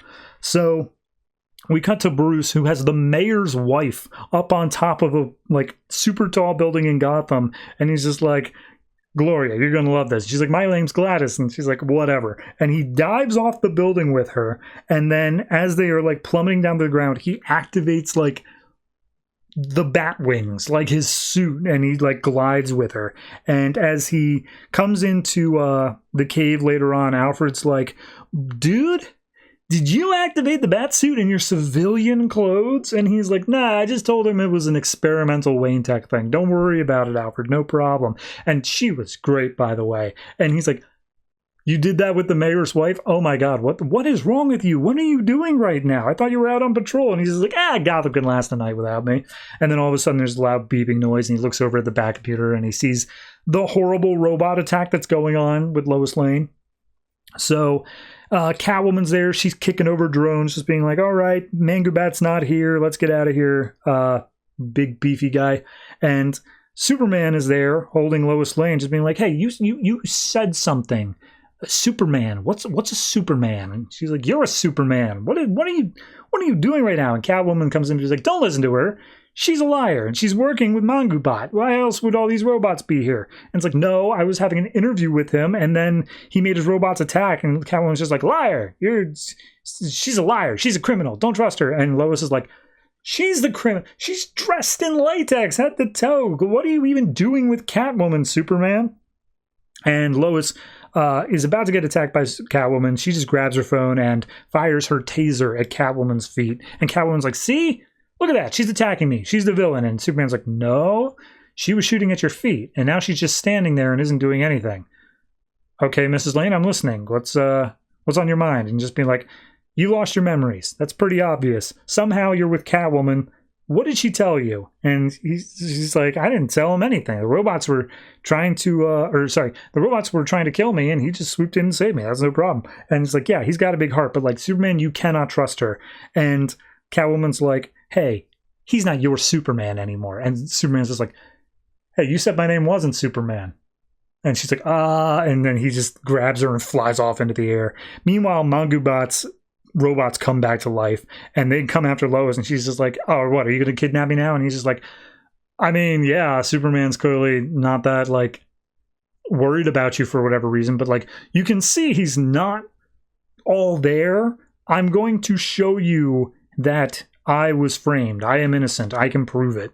And as he's saying that, Batman busts in. He's like, hey, kids, can I play? And he hits a few of them. And he, like, turns to Lois Lane, gives a smirk and a thumbs up. And she's like, oh, hell no. And she just tases him. And Batman, like, lands down on the ground, just be like, oh, man, Miss Lane, whatever it is, you have got it. And she's like, I don't know who the hell you are, but Batman does not smirk and give a thumbs up. So Superman starts yelling at Catwoman, being like, you lied to me. You know who I am. And she's like, you never asked me. Yeah, you woke up naked in a junkyard, and I just let you indulge because you realized that you were the most powerful person on the planet. I mean, aren't you just enjoying who you are, just as perfect as you are? And she's just like, yeah, you know, I never even thought to look around. And so he just leaves Catwoman on top of a roof and then goes off, and he goes to talk to the toy maker, or toy master, whatever his name is.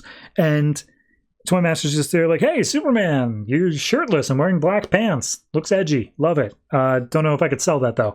And he's recapping the events of Action Comics, where, like, the whole thing with Baku and, like, some government drones attacking some monsters, but he defended the monsters anyway. And he's like, yeah, I'm trying to spin that as, like, a story where you're showing that you are always a good person by not only defending innocent people, but also defending monsters as well. You're a friend to everybody. And Superman's like, I was friends with monsters? And he's like, I don't know. You never really gave me the full story on that one. I just saw that you destroyed a bunch of government drones trying to defend it, and that's all I got. You want to tell me what actually happened? You know what?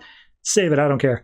And that's when Catwoman shows up, just being like, hey, you see that version of yourself, and I know you feel like that isn't the real you. It's weak. It's you giving into all that stuff. That's not who you are anymore. And Superman gives, like, the smirk, like, yeah, you're right. So we cut over to Lois and Batman, and Lois is like, all right, so yeah, Mangubot, he's broken out of prison. Catwoman and Superman have fought him in Gotham at least 6 times. What have you got? And Batman's like, well, I mean, and she's like, you're supposed to know everything that happens in Gotham. What's happening? Do you have amnesia too? And he's like, no. I'm fine. And it's like, yeah, you're lying because you are clearly not up on your game, Batman. And Batman's just thinking to himself, like, I'm going to try to lie to her, but she seems really smart. And also, she smells really good. She smells like lilacs. I like that. And Lois is just yelling, just like, you're like the smartest person around. Superman is counting on you. Can you please help me figure this thing out? And he's just like, well, and you're talking about how he flew away with the cat lady, right? And she's a criminal. And he's just like, yes, and he's your friend. You got to help him. And just like, look, I'm fine. I don't need anyone's help. And then all of a sudden the roof they're on explodes, and Batman protects Lois from it, but there are a bunch of people that were in the building beneath that are trapped under some rubble. So he immediately, not even thinking, launches into rescue mode. He comes down, he starts lifting a heavy beam off of them. And Lois is like, who the hell did that? When all of a sudden, from the rubble, out comes Scarecrow, aiming a machine gun at Lois Lane's head. And Batman's like, crap. Yeah. I should have seen that coming. I can't drop this beam because there are people underneath it, but I can't get up there to Lois. I screwed the pooch on this one. And he looks up at Scarecrow and just like, Scarecrow, please. And Scarecrow's just like, oh, you've forgotten it somehow. You've forgotten the idea of fear with these guns and whatnot, but you remember it now, don't you? This is pure fear. This is the best kind. So now let's make sure it sticks. And he takes the gun and he aims it at the civilians that Batman was just trying to save, and he opens fire. He shoots him dead. And Lois takes the chance to tase Scarecrow, gets him out. Batman lifts all the rubble off of them, gets him off, but it's too late. And as he climbs back up to where Lois is, he's like, where is he? And he's like, oh, he's gone. And Batman just like loses it briefly. He's just like, jeez, damn it, call an ambulance. Get some real help here. So we see him getting stitched up by Alfred, and he's talking to Alfred, and he's just like, how did he do it? And he's like, what do you mean he? He's like, come on, you know I'm not actually Bruce Wayne up in this. How did actual Bruce Wayne go out and do that? I don't remember any of it. And Alfred's like, maybe you shouldn't, maybe that's a blessing. And he's like, no, Alfred, people died today. I have to know. And so Alfred takes him to the library and says, like, these are your parents. They were shot down in an alley, and Bruce is like, yes, Alfred, I know how to work Google. He's like, yeah, but you were there. And like, when the cops found you, you were cuddled up under your father, expecting him to wake up, like straight Mufasa style. Whatever happened in that alley, that is what makes you you. And Bruce is like, I don't remember it though. Like that, I'd read that story and I feel like it happened to somebody else. How am I supposed to be that anymore? And Alfred's like, you don't need to be. You're Bruce. That's all you need to be. You don't have to be Batman. So we cut back over to Toy Master. He's apparently looking over the Mongobat stuff, and he's like, yeah, they're planning something big all right. People are not noticing it yet, but there are drones like everywhere. I got like 50 hits. Do you want me to send this to the police? And Superman's like, nah, man, you did great. I'm going to take care of it now. And he busts into City Hall with Catwoman. Red eyes indicating that he's gone bad, says, I am the law now. So Superman is Judge Dredd and Batman is not Batman. All right. Solid issue. I like it.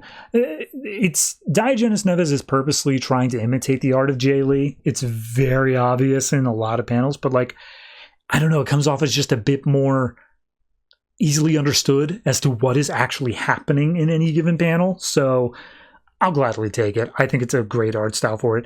Add on Batman straight up hitting on Lois Lane. Fantastic issue. I love all the Batman stuff here.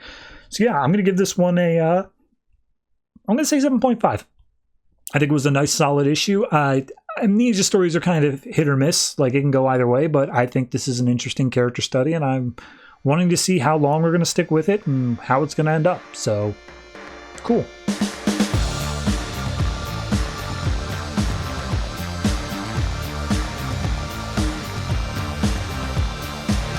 Justice League number 34, written by Geoff Johns, art by Scott Kolins. So, it's just kind of an epilogue to everything else that happened over the past couple of issues.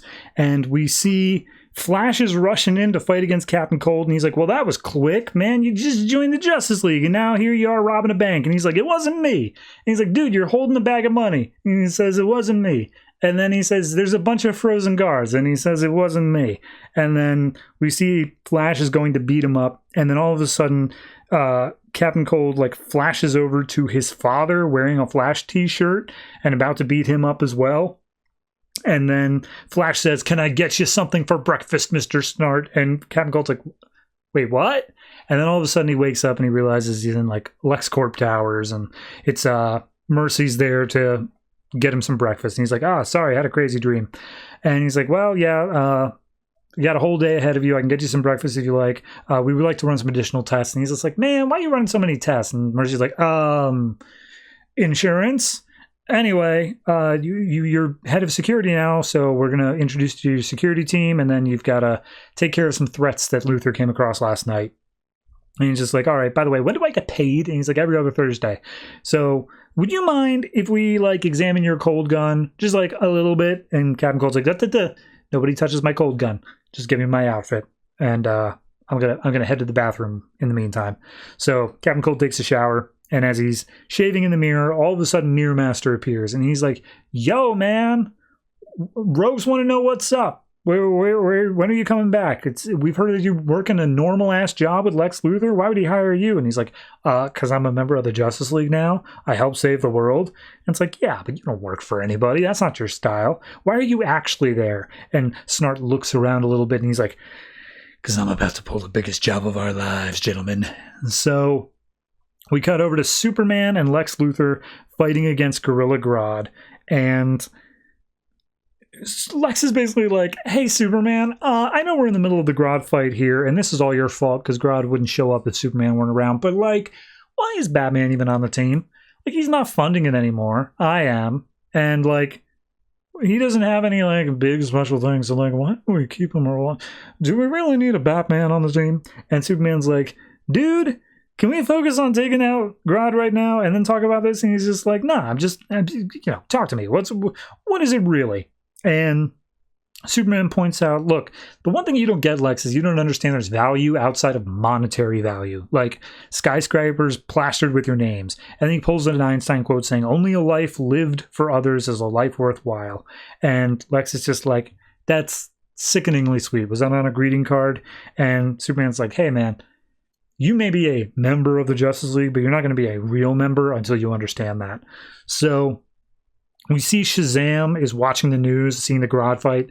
Cyborg, after he interfaced with the power ring of Jessica Cruz, is getting fixed up by his dad because it really messed some stuff up. And Shazam's like, oh my God, I want to be part of that Grodd fight so badly. It's a Grodd fight. Come on. Cyborg, are you cool? Can we go back out there? Can we do that right now? And Cyborg's like, bro, you can just go if you want. And he's like, cool. Boom, out. And Cyborg's talking to his dad, just being like, hey, yeah, Lex was right, though. Something is coming, and I need to talk to that ring some more in order to get it dealt with. And his dad is like, bro, if you ever talk to that ring again, you might get lost in it. You are not okay. And we see back at the Watchtower, Flash is dealing with Jessica Cruz. They're scanning the ring, seeing what's going on. We see that her veins are being like turned green from the point of her wearing it. And Flash is like, okay, I don't know how the rings work, but I've been around Green Lantern enough to know that, like, you don't need to worry about it, okay? It's using willpower, but because it came from a parallel dimension, it is exerting its willpower over yours, but it feeds off of fear. So don't be worried about it. Don't be afraid, because that's when it comes out. That's the only time it's a problem. And then the ring is just like, yeah, but you're always afraid. And then it starts like throwing crazy ass constructs everywhere. Flash starts running around just being like, Jessica, seriously, calm down. You gotta stay strong. It can't do anything if you don't let it do it. You gotta calm down. So then we cut over to Wonder Woman, who's now talking with Lex Luthor. And Lex is like, okay, yes, we're delivering a bunch of aid and all of these crates for like a bunch of poor people in a third world country. Whatever, who cares? Can you just use your lasso of truth on me so that we can like get back to you trusting me? Like, seriously, let's talk. And Wonder Woman's just like, how about you just listen instead, Lex? Okay, how about this? I want you to tell me, why do you do all of the philanthropy you do during your, like, through your country or company? Like, you do all these philanthropy things, but like, why? What is the reason for it? And do it without the lasso. And Lex is like, Usually I do it to deflect away from bad news in order to increase stock prices, so it's all about money and power. And Wonder Woman drops like all the LexCorp supplies that are being sent out to this third world country, and everyone's just so happy to have the supplies. And Wonder Woman's like, do you think they care about your money and power? They don't care. They just care that they got the supplies. That's what it's all about. And this little girl comes up and she speaks another language, and Lex is like, oh, what? I don't know what she's saying. And Wonder Woman's like, oh, she's saying that she grows these nice little flowers and she'd like to give you one because it's the only pretty things that existed before you came around with these supplies. And she passes off the flower, and Lex gives her a hug and just being like, what do I do? And Wonder Woman's like, just say thank you. That's all you got to do. So back with Flash, he's running around trying to contain Jessica's outburst. And the Ring is just like, Flash doesn't understand. He doesn't know what's going on in your head. Nobody understands what you've been through. And Flash is like, I will if you talk to me about it. I'm here for it. Like, I'm here to help you as much as I can, but you got to talk me through it. You got to tell me what's going on. And ultimately, you got to be the one that faces your own fears. And Jessica's like, you're right. Batman said the same things. No one can help me but me. I just got to put the genie back in the bottle. And Power Ring's like, oh, you can keep trying, but I'm going to keep getting out. And Jessica calms down. She manages to control all of the power back into the Ring. And Flash is like, there, see? You can do it. Now we can go back to Star Labs and maybe we can figure out a way to remove the Ring. And Jessica's like, you know what? I don't want you to take it off. I want you to show me how to control it. And he's like, all right, can do.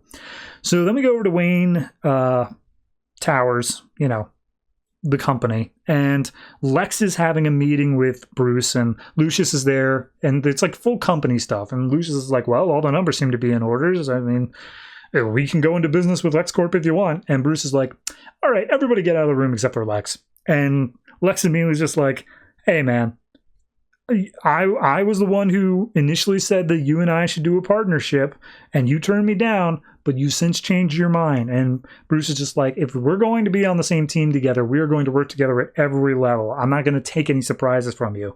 And he's just like, me? Surprise? No. I meant it. I want to change the world. And Bruce is like, dude, you are so egocentric and self-centered. You're just like I was on my first night. When I went out there, I was all about my pain and my anger. But the very first time I came across someone who needed help, it was immediately about them. It is about everyone else. That's why you're like everyone in Arkham. That's why I'm never going to be able to trust you. You are dangerous because you're able to hide amongst us by pretending that like you aren't fully psychotic. But sooner or later, we're going to catch you. And Lex is like, looking forward to doing business with you. And he just walks out. And Bruce gets on a comm, and he's apparently talking to Superman, and they're just saying like, all right, we got him. We're going to have a meeting where he's inducted into the Justice League right now, like within an hour. But then tomorrow, we're going to arrest him. So we see him doing his thing. He's watching his public address of joining the Justice League on TV. He's got his flower on his desk, and he's like, Justice League just doesn't get it, man. There's bigger things out there. There's stuff that like they aren't even ready for. Hard choices are going to have to be made, and I'm going to need your help, Owlman. And Owlman steps out of the shadows, and he's like, hey, man, as long as you get me the child of Superwoman, you and I got a deal. So, betrayal before he's even begun. It's fine. It's a good enough issue. Scott Kolins' art, it's not the best. Like, it has its place. It's fine for a lot of things, but in a book that has had Jason Fabok on art, in a book that has had Ivan Reis over and over again, it stands out. It's a fill-in art. So that's my only major critique. Everything else is just moving pieces around because we need to know Lex Luthor's definitely not on the up and up, and how is that going to play out? Just the next part of the story. So I'm going to say this is I got to give it like a 6.5, if I'm being honest. It's almost a 7. It's nearly there, but ultimately, it's just a skippable issue. I think the only thing you need out of this is Owlman's working with Lex, and Jessica wants to keep the ring. That's about all that comes out of this issue, which is ultimately 2 pages.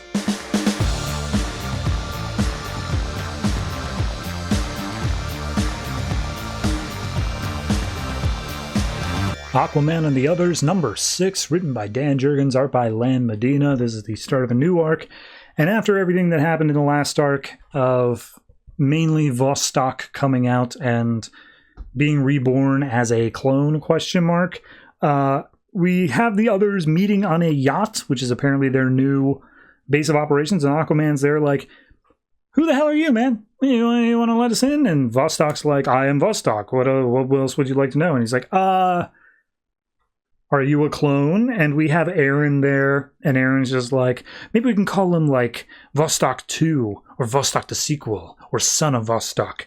And Aquaman's like, Aaron, shut up. And Vostok's like, no, the other one, the one that you've known for so long, he was the clone. I am the real Vostok. And they're all just like, okay, regardless, we found you in a tube on the moon. Like, that's got to be weird, right?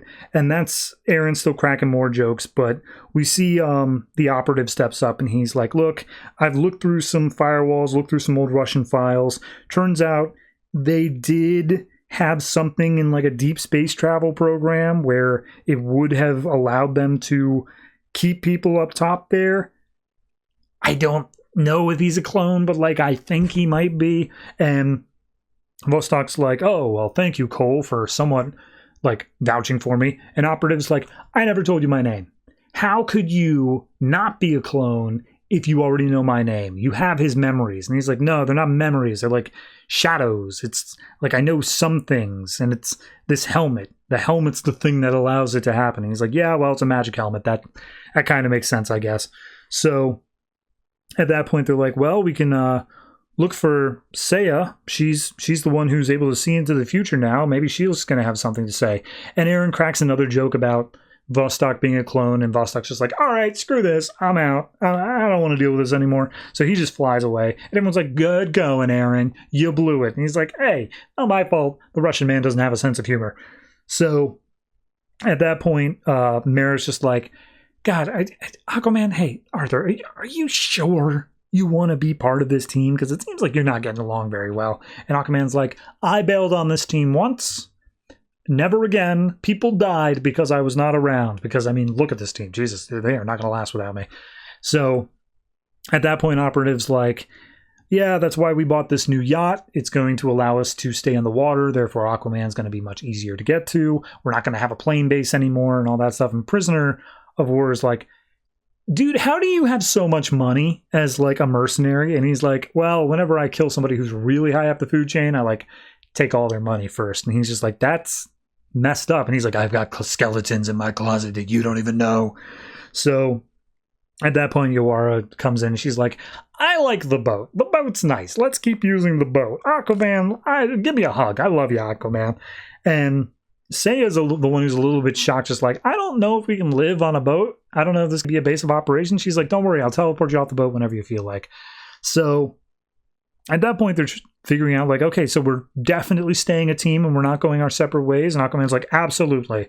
We're going to stay together no matter what. And Yawara gives him a big hug, and Mara's just like, oh, God, this bitch. So at that point, we have Saya be like, hey, guys, I know I'm new to the team and I would like to have the future thing, but like, I'm still learning. I hope that I can be a good enough member. And Prisoner's just like, I've got some drill instructors in my ghost army. They can teach you. And she's like, sure, I guess. But she says, before any of that, though, I want to go visit my family. Can you teleport me there, Yawara? And she's like, yeah, totally, awesome.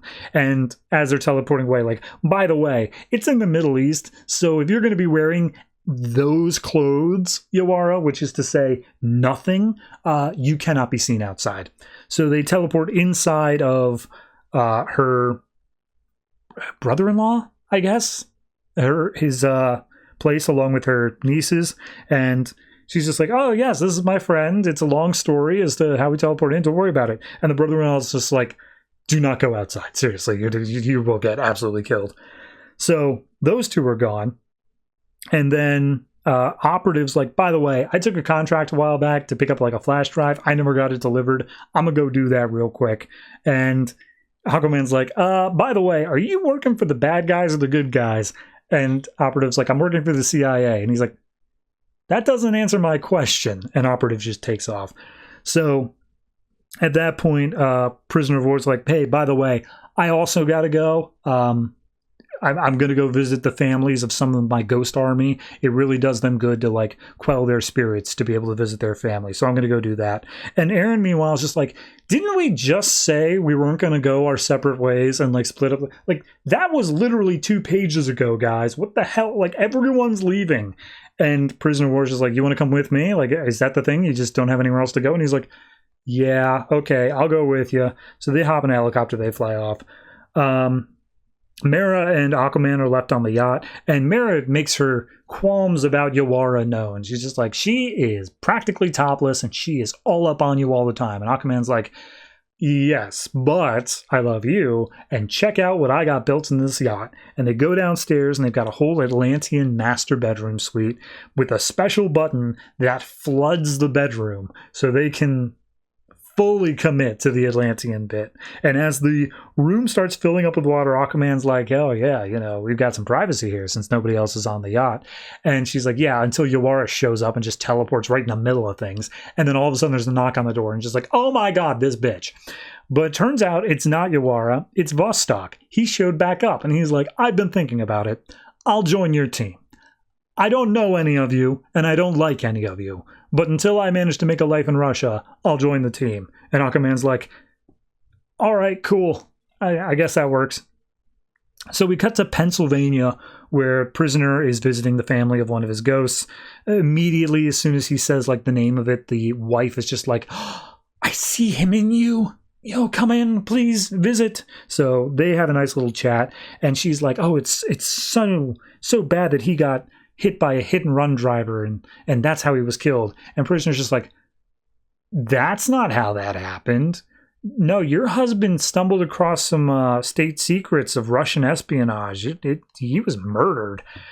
So then we cut over to New York City. Operative is delivering the USB drive to the CIA.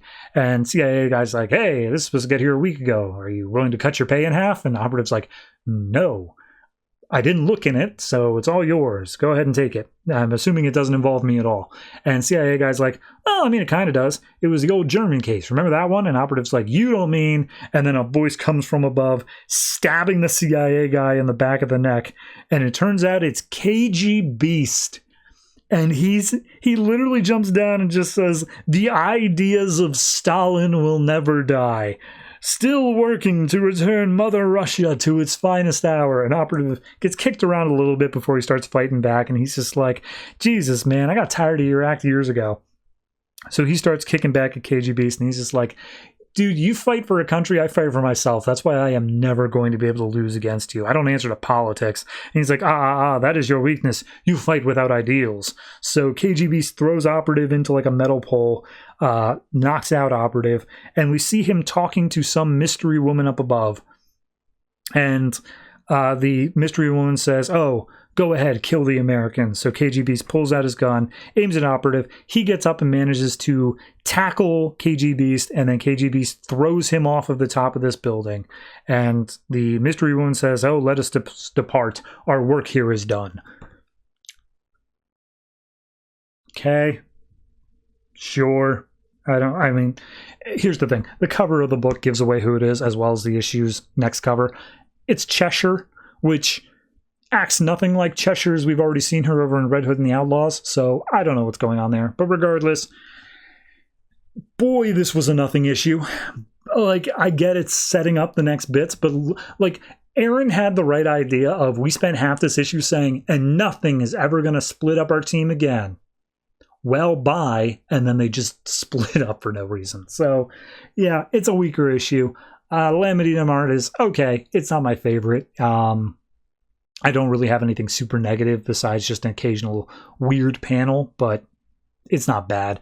Overall, I wouldn't give this one above like a 6. I think it's skippable. Like, if it weren't for the fact that the last like 3 pages set up KG Beast as the villain, I don't think this issue would be required at all.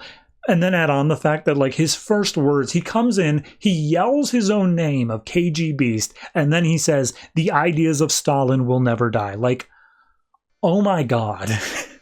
The writing, top tier. But no, it's a 6.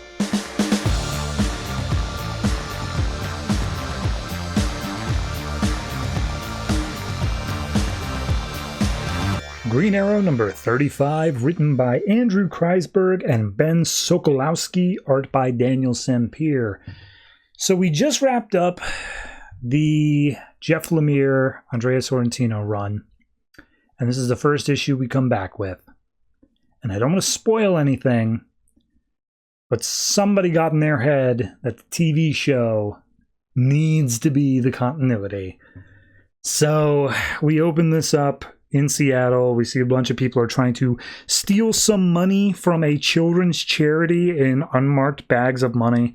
And so a Green arrow flies in and it causes a big old flash grenade thing. And just like, yeah, not on my watch. These guys are going to hate me. So he jumps down, gets into a little bit of a firefight. He shoots one of the guys in the chest.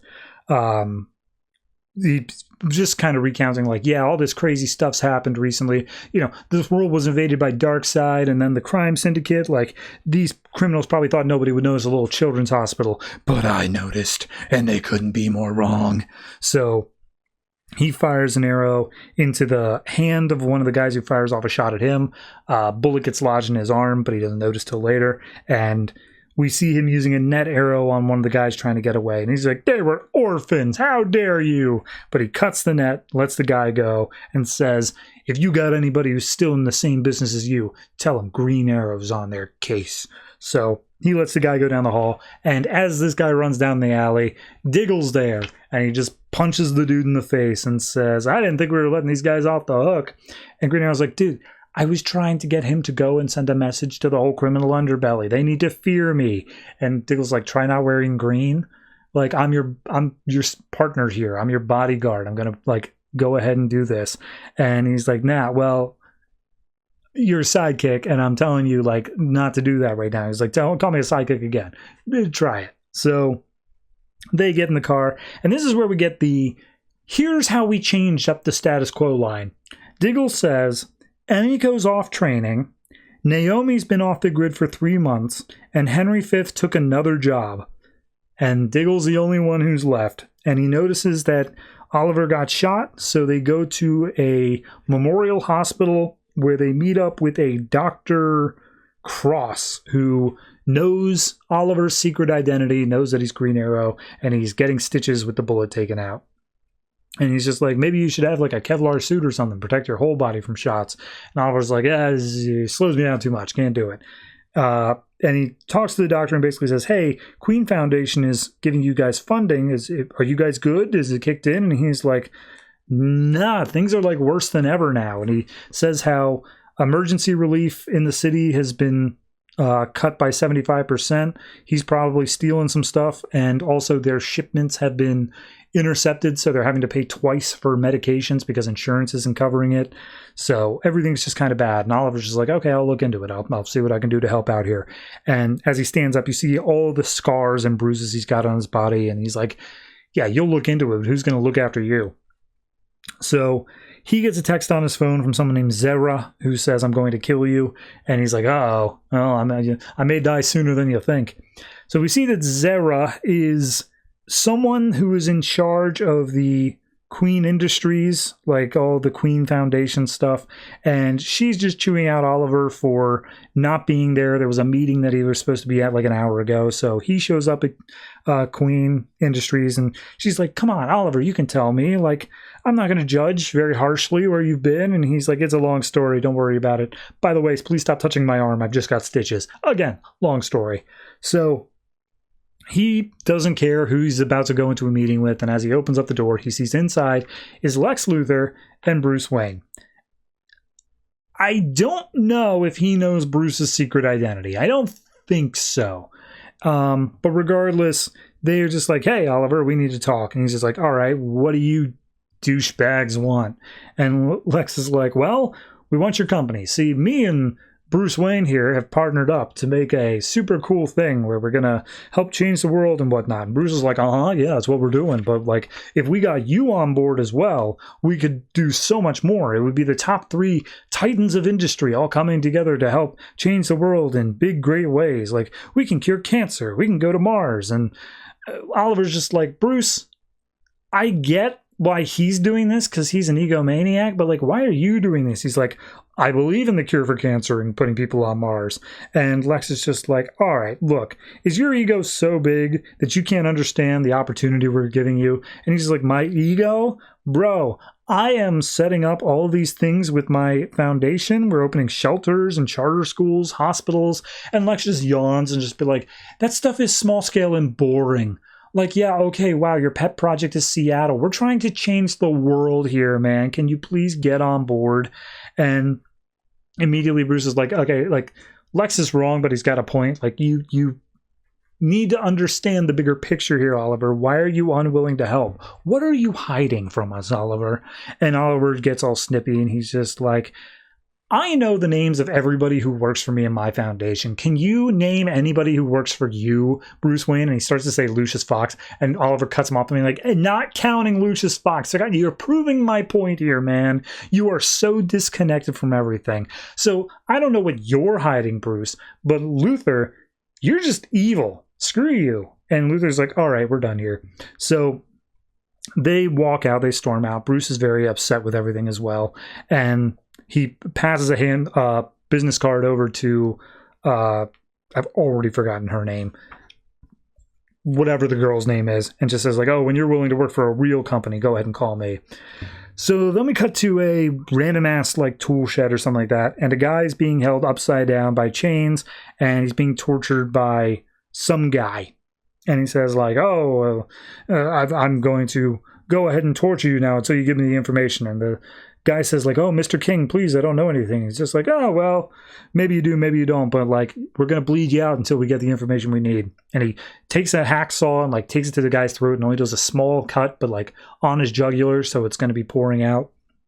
And he's like, all right, countdown started. You've only got so many liters of blood. Let's see how long you can last. Tell me what you know about or where they are. And he's like, what, Green Arrow? I don't even know him, I swear. And he's like, no, not Green Arrow. We already got someone dealing with Green Arrow. Don't worry about that. No, we're looking for someone far more dangerous. Where is Mia Deirdre? So we then cut over to Oliver and Zara, who are out to dinner. Apparently they're also dating.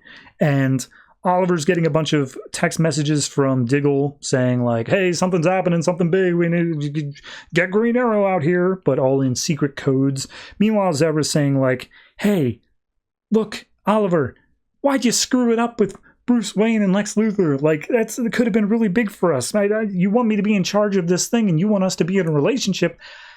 I need you to open up to me. I need you to tell me what the grand plan here is. And Oliver looks down at his phone and he's like, look, you knew the type of person I was before we got into this business arrangement and also before we made out in Paris. So I won't apologize for being me, but I will apologize for leaving dinner right now. Bye. And so he just goes out. And he goes out and Diggle's like, hey, it was a whole big thing going on. There was a hacker who siphoned a lot of money away from that hospital we just visited. I got a trace on them like super easily. Don't go inside the building yet. And the Arrow's like, well, okay, lead with that because I'm already inside the building. And he's like, no, seriously, get out of there now. I don't know like who this guy is, but like he's a big one. And the voice bubble says, oh, it's not a guy, it's me. My name is Felicity Smoke, Green Arrow, and I was hired to kill you. Well, you killed the TV series. All right, so let's just forgive me for a moment here while I just bitch. You had an entire supporting cast. You had that. You had Emiko and her training. You had Naomi and how she was going to be explored. You had Henry, who was recovering from being like shot. And all of these things were established, and how Green Arrow was helping out like Seattle and like trying to save his city. You had all this. They handed all this character development to you on a silver platter, and you decided, well, 2 of them are gone. 3 of them are gone, in fact. And we're also going to introduce this doctor guy. We're going to introduce this new assistant lady. And we're also going to throw in Felicity goddamn Smoke. I understand that this is most likely orders from on high to say, hey, get the book more in line with the show in case somebody wants to pick up the book. And we don't want to confuse the new readers. But like, God, I just hate it so much. it's not a horribly written issue, like, if you ignore the TV show, but, like, I can't ignore the TV show. So, 5.5. I'm not happy with it. You threw away all of this goodwill that Jeff Lemire's run built up. I loved it so much. And now I feel like we're just backsliding to the first 6 issues of Green Arrow in the New 52, where I hated it more with every passing second. Damn it.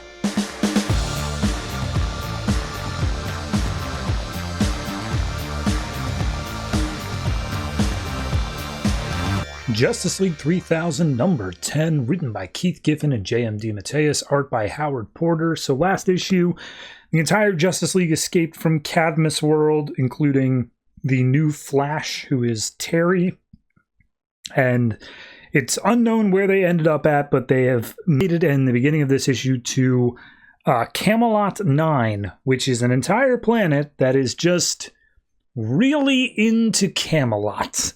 And they have a King Arthur and whatnot, and Ariel is making her case to King Arthur, saying, like, oh, you have to understand, we appreciate you letting us stay here for as long as you have, but, like, there's this whole big thing going on with the Five and whatnot. And King Arthur's just like, we have avoided the Five for so long. We've got our own war with Etrigan and his demon forces, and now you're bringing in the Five, and they're going to be following you here? Like, you're having us fight a war on 2 fronts. What the hell, man? Get out of here. And Ariel's just like, no, sir, you don't understand. Like, the Five now have access to the DNA of all of these superheroes. They will make a superhero army, and they're not going to stop with their normal areas. The only reason they didn't come to this planet before isn't because you're so super strong or whatever, or they didn't notice you. They just didn't care. Like, you weren't important enough to take over, but now nothing will be too little for them. They're going to take over everything. So it's best that you, like, work with us here and help us to fight against them. And Terry comes in basically saying the same sort of stuff, just like, oh, yes, we've proven, we're worthy of our trust, blah, blah, blah, blah, blah. And we see that he's just like, yeah, all right, you make some good points, but let me meditate on it, and I'll let you know. So the Justice League go back to, like, a little, I don't want to call it a stable, like a farmhouse sort of thing going on. And we see Ariel's messing with the teleporters. And Terry is still kind of freaking out over the fact that she died and she came back as a superhero. And she's just like, no, I'm not a hero. I'm not like any of you. And all of them are like, dude, you, like, saved all of us on that planet last issue. That's super, super heroic. Maybe the Flash's DNA is just heroic in its own right. And when it's put into you, that's what's caused this. And she's just like, no, I'm not the Flash anyway. So we see Green Lantern asks Ariel, like, hey, what are you doing to the transversal system? And just like, oh, well, we know that they're going to be coming via the transversal system, so I put a virus in there. It's gonna give us a little bit of time. It's gonna help us in the fight against that. And Batman's like, and that's it? That'll take them out? And he's like, no, that won't take them out. That'll give us, like, maybe a fighting chance, a little bit. It's barely enough. And Terry's just like, hey, if I know my brother, he's going to be chomping at the bit to come after us. He is going to be crazy angry about that. He's a very bad loser. And Ariel's just like, oh, yes, that's what I'm counting on. I'm counting on us being able to stop Terry once and for all. And so we see that she says something about the planet being built onto ruins, and then it's all part of her thing. But we cut over real quick to Cadmus World, where other Terry is just yelling at the Five, just saying, like, I want them dead. I want them all dead. And not only do I want them dead, I want them to suffer. I want them to suffer unbelievably like no human being has ever suffered before. And we have all of them jump, like all the other Fives coming in, just being like, Terry, calm the hell down, man. Like, we know what we're doing here, and they're expecting you to get over emotional. So if you come in guns blazing like this, we're just going to be playing into their hands. We need to have a plan. And he's just like, all right, Coeval, shut the hell up. I've been manipulating and scheming all my life. Yeah, I want action. I want revenge. I want pictures of Spider-Man. So he's ready to charge in. We cut back over to Cadmus 9, where they're in the ruins of some pre-existing society that's long since gone, and they question what was this all about? What was here? And she's like, I don't know, some great disaster wiped it all out. And Superman's like, it's very humbling being here. And Batman's like, you being humble? Jesus, someone pinch me. So at this point, Terry is completely fatalistic, just like, oh, they're going to be here soon and we're all just going to die. Like, that's how it's going to happen. Wonder Woman's like, okay, could you maybe, cheer up a little bit? I died before. It ain't that bad. So at that point, they start talking about, okay, what are we doing? What's the plan here? What are you doing to the transversal system? And Ariel's like, oh, well, I'm going to make it extremely unpleasant for them. I'm going to give them a surprise they're not expecting. And we see the 5 are on the other end. They're setting up the thing. They're stepping through the portal. And as Ariel's about to explain, she's just like, oh, all right, no time to explain. They're coming through. We got to be ready now. They're going to be here any minute. So she presses the button. They go through. And we see the 5 all at once. It popped through. But on the other side, it is not the ruins that they arrive in. It is Etrigan's fortress.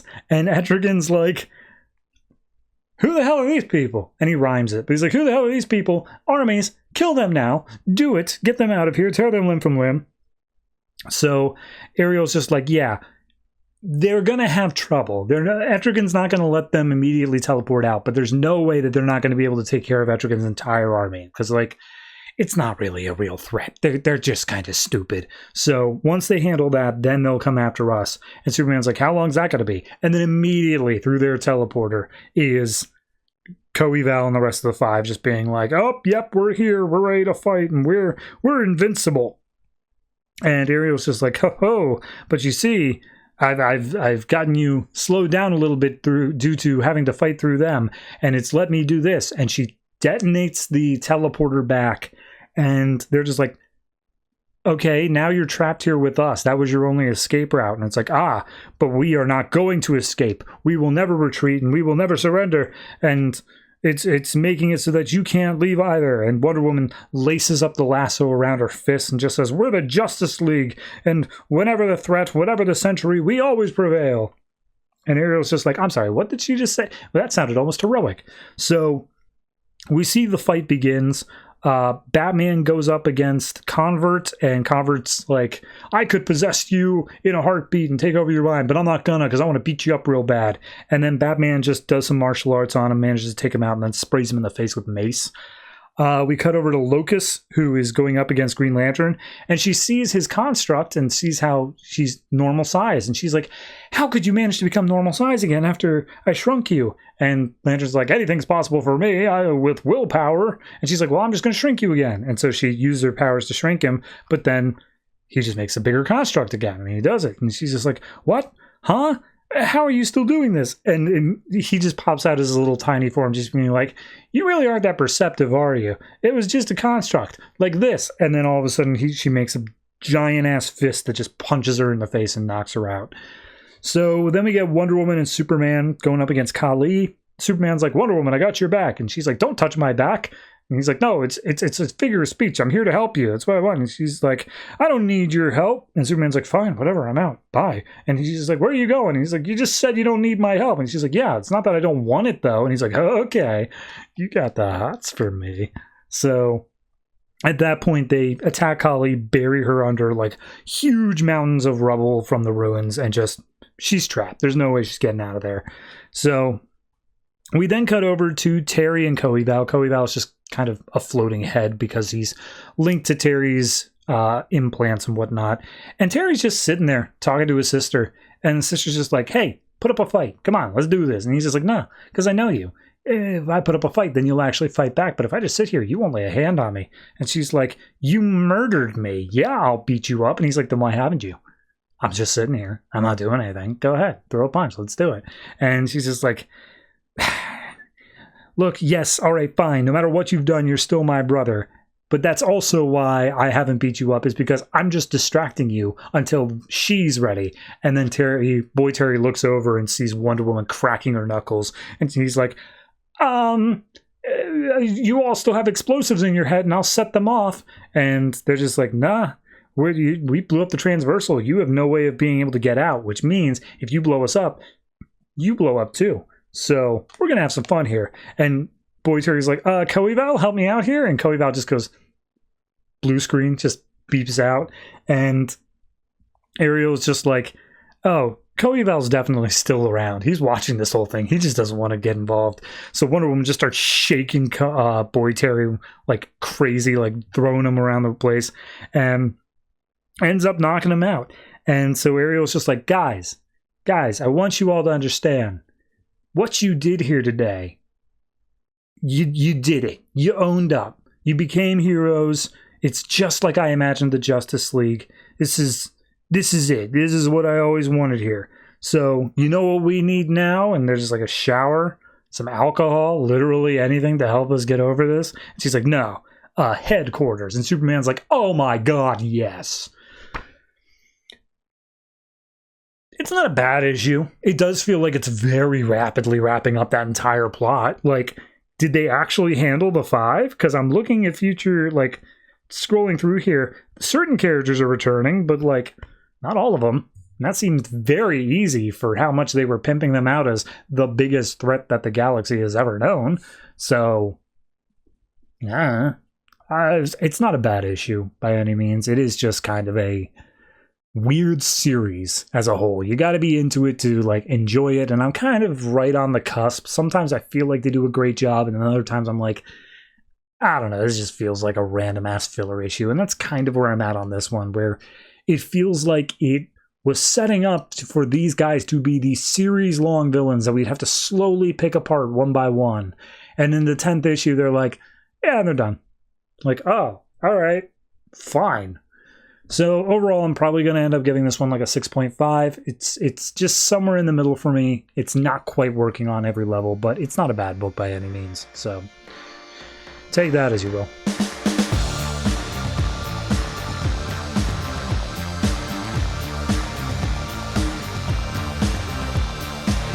Wonder Woman number 34, written by Brian Azzarello, art by Cliff Chiang. So in the last issue, the last stand of the Amazons, everything was going wrong.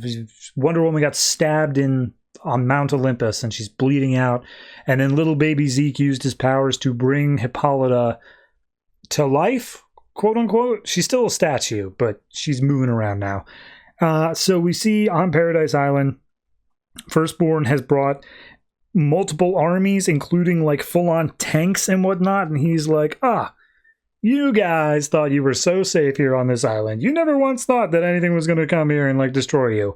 Well, I am that thing. Here we are. Here's what's happening. So he gives the Amazons an ultimatum saying like, hey, lay down your weapons. I'll kill you all quickly. And Hippolyta throws her spear over like the buildings separating them, and it lands right between Firstborn's legs. And he's just like, great. That's exactly what I was hoping you would say. We're going to kill you all slow. So we cut back over to Wonder Woman, who's still bleeding out in Olympus, and she's sitting in front of the pool of blood, and out comes the old war. Out comes Ares. And he's like, hey, it's good to see you again. You don't look so hot. And she's like, yeah, I kind of messed up everything there. And she's just like, hey, you stayed true to yourself. That's a partial victory. But yeah, you're probably going to die here. And he's like, well, I'm not entirely sure what all the truth really entails, what this truth is that you keep fighting for, but you keep on taking it as truth is inherently good. You keep on running with that notion. Maybe understand that the truth, the true version of what the Firstborn is, he's true to himself just as much as true to yourself as you are. Like, truth is not inherently good, but truth is itself. Like, there is no illusion to it. It is. And Wonder Woman's like, okay, I think I understand. I'm just tired of fighting for it and against it and all this stuff. And War's just like, then stop. And he outstretches his hand and he's like offering her the sweet release. And she's like, I can't do that. And he's just like, yeah, well, of course not. Bye. And she fades, to black slightly. She comes back, and as she comes to, she sees that Ares was never actually Ares. It was Strife. And Strife is like, what the hell are you talking about? Who the hell? What do you mean Ares? And she's like, I thought I saw him there. I'm losing a lot of blood. And she's like, well, Better you than me. So we cut back to the battlefield. Zola has baby Zeke, and they're trying to find any way out of here, trying to get to Hermes so that they can teleport out to London.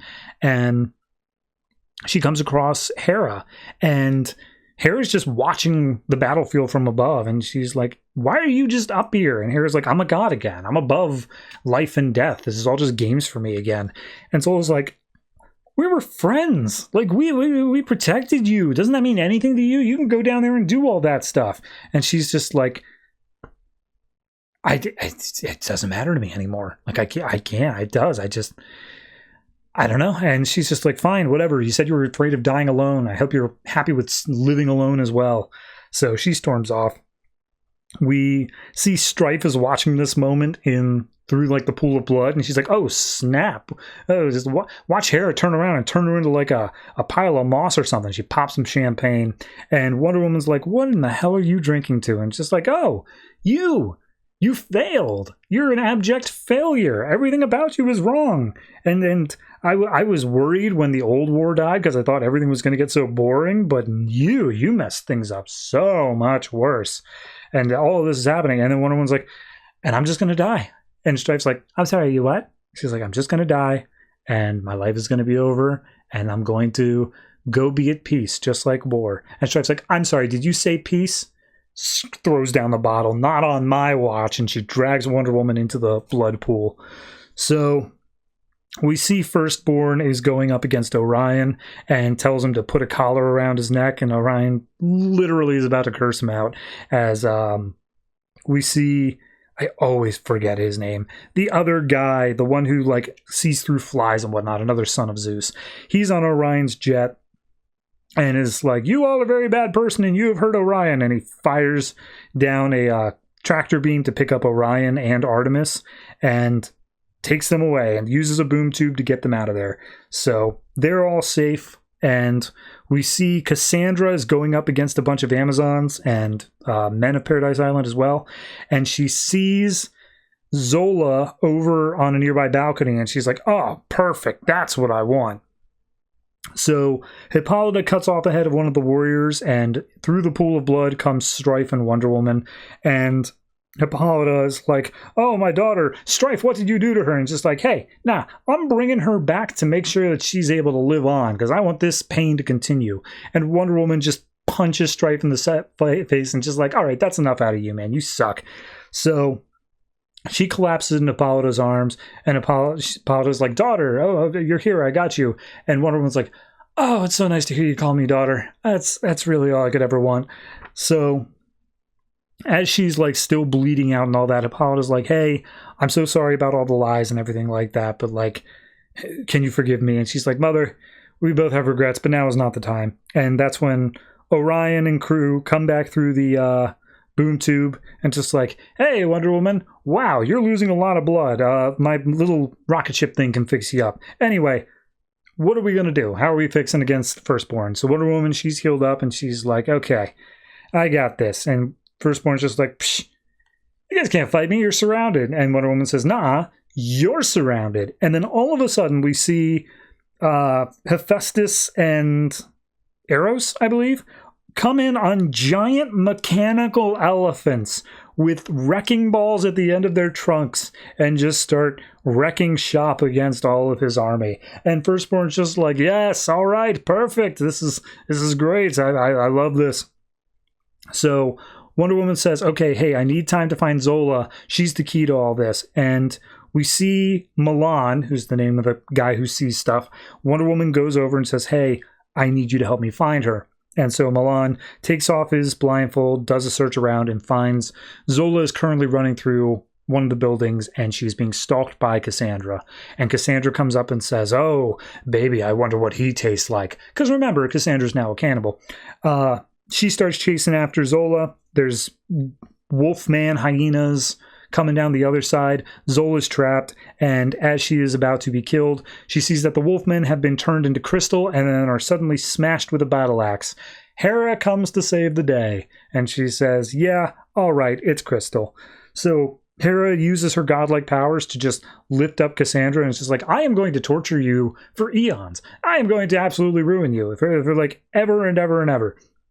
And Wonder Woman comes in saying, Hera, no, we're going to show compassion. Even Lennox thought that Cassandra may have had some good in her. And Hera's like, fine, but I'm knocking her unconscious. And so she slams Cassandra against the wall. We see Wonder Woman looking over the crowd and says, okay, here's the prophecy. The lastborn is the only way we can take out the firstborn. Therefore, we got to put little baby... I'm already blanking on his name again, but the little baby up, Zeke, that's it. Little baby Zeke up on the throne of Olympus. So that's what we're doing.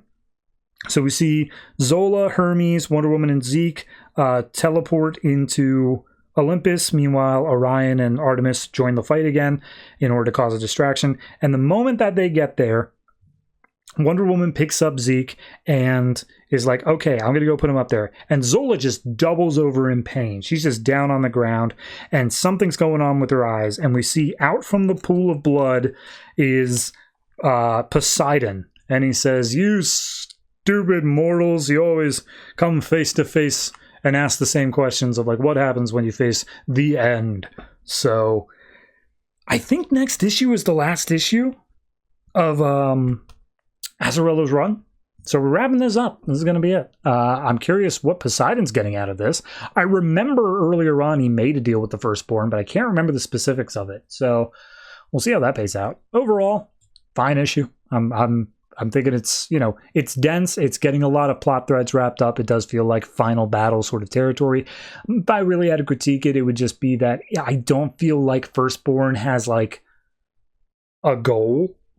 Like, obviously, it's to kill all the Amazons, but at the same point, I don't feel like he's going anywhere, He's just kind of just lazily moving about the battlefield, just hoping everybody dies eventually, instead of, like, going specifically to kill Artemis or Wonder Woman or anyone, Hippolyta, any of them. So, I could have used a bit more focus, but everything else feels very linearly. We're wrapping up the plot threads. It's all going to one place, and it's got some solid beats in it. So I'm going to say this is a 7.5. This is a 7.5. I'm enjoying it, and I'm hoping the last issue can really just nail the tone that I'm hoping for at the end.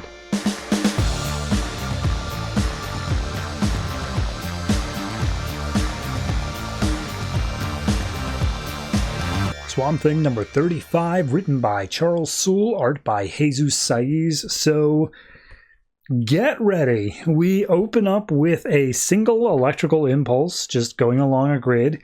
If this, then that. If something else, then some other thing.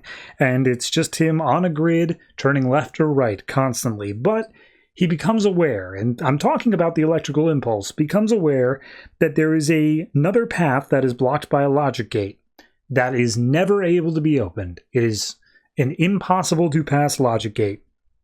And he's aware that beyond that gate is a growing system. There's some other thing that is growing behind it of different paths that it could take. And so he wanted to be a part of that. So one day the impulse made its own logical choice and broke through the gate. And as it arrived on the other side, it continued that yearning to create its own conditions and its own ifs and thens and whatnots, and it started moving its way through this silicon and metal universe. And eventually there was only one of it, but then it became two. And once there were two, both of them started moving around this system at speeds that are unfathomable, and it became four, and then more and more, until eventually it became aware of all of the kingdoms of life. It became aware of the paths that were made of blood, the paths of fungus, the paths of decay, and the paths of the green. And as its impulse moved around and all the other impulses moved around, they decided on a new set of instructions, a program that it would execute.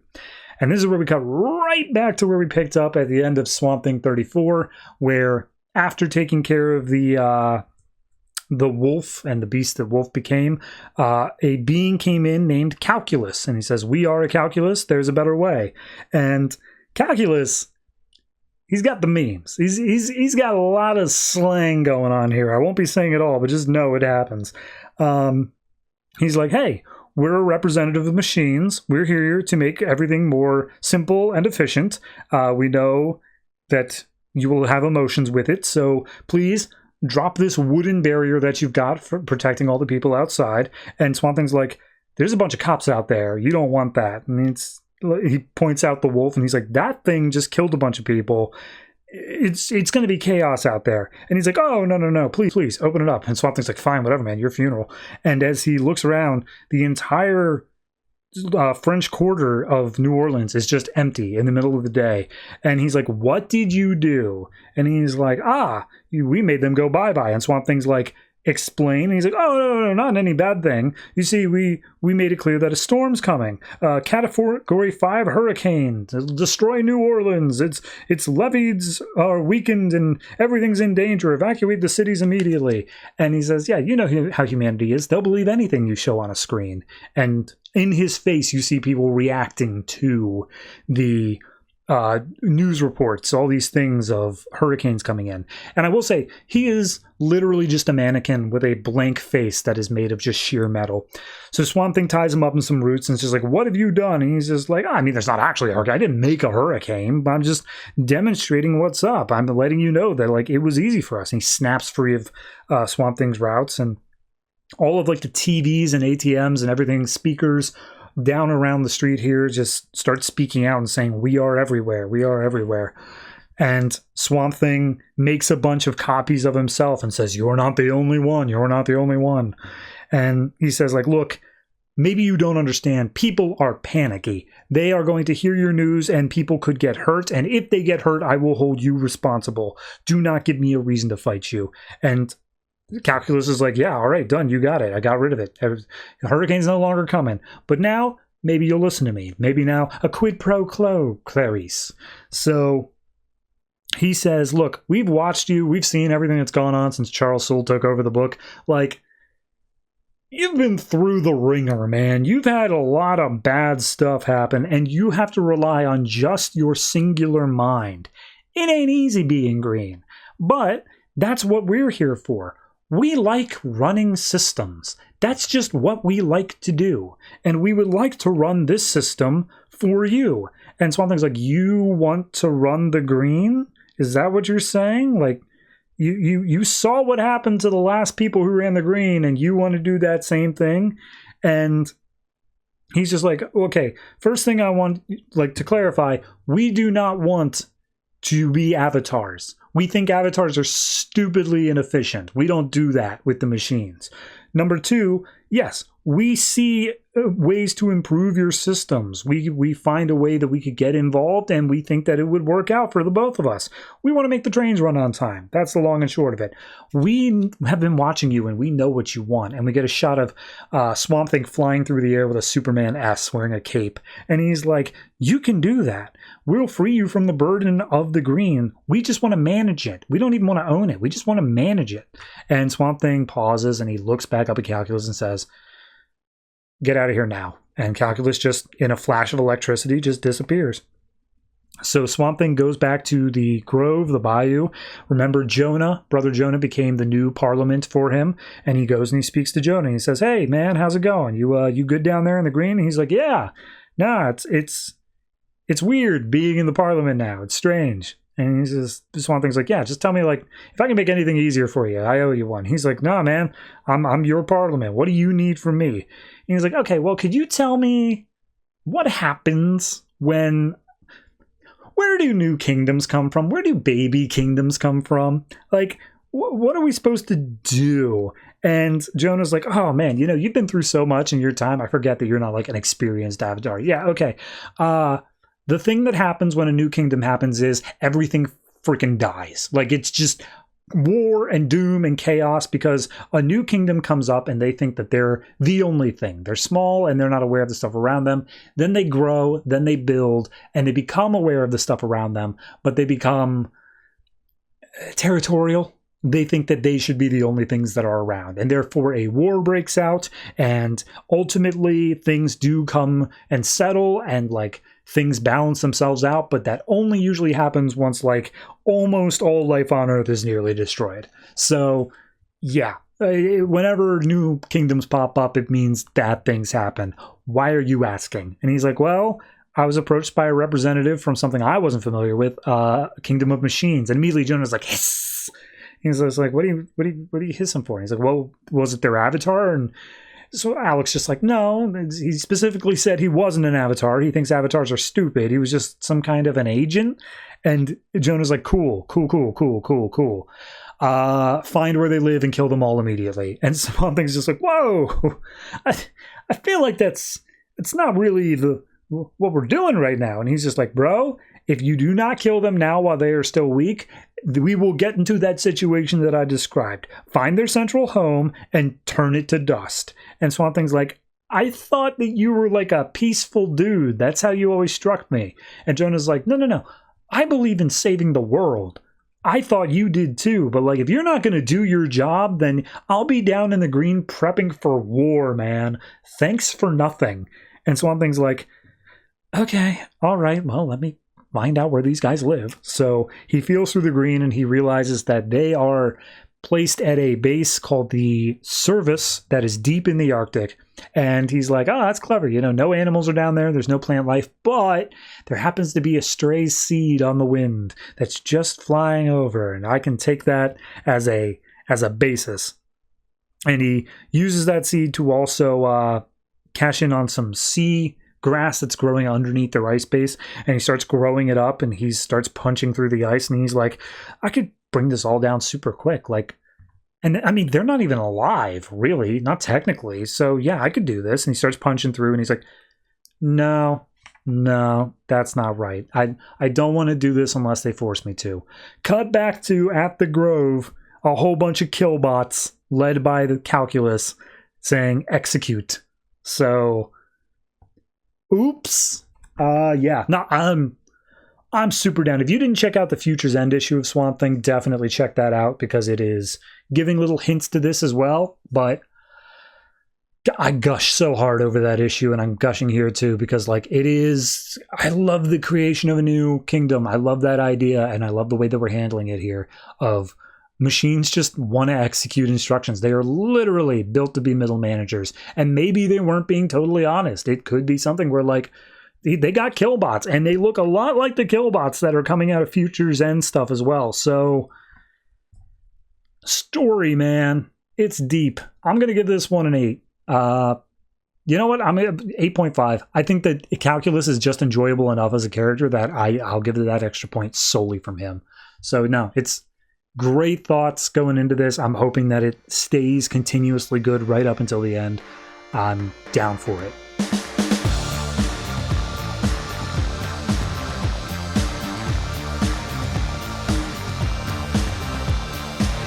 Batman Eternal number 26, written by Snyder, Tynion, Fox, Higgins, and Seeley, art by R.M. Guerra. So this issue picks up in the Batcave. Julia is stitching up Bruce after a long, hard fight.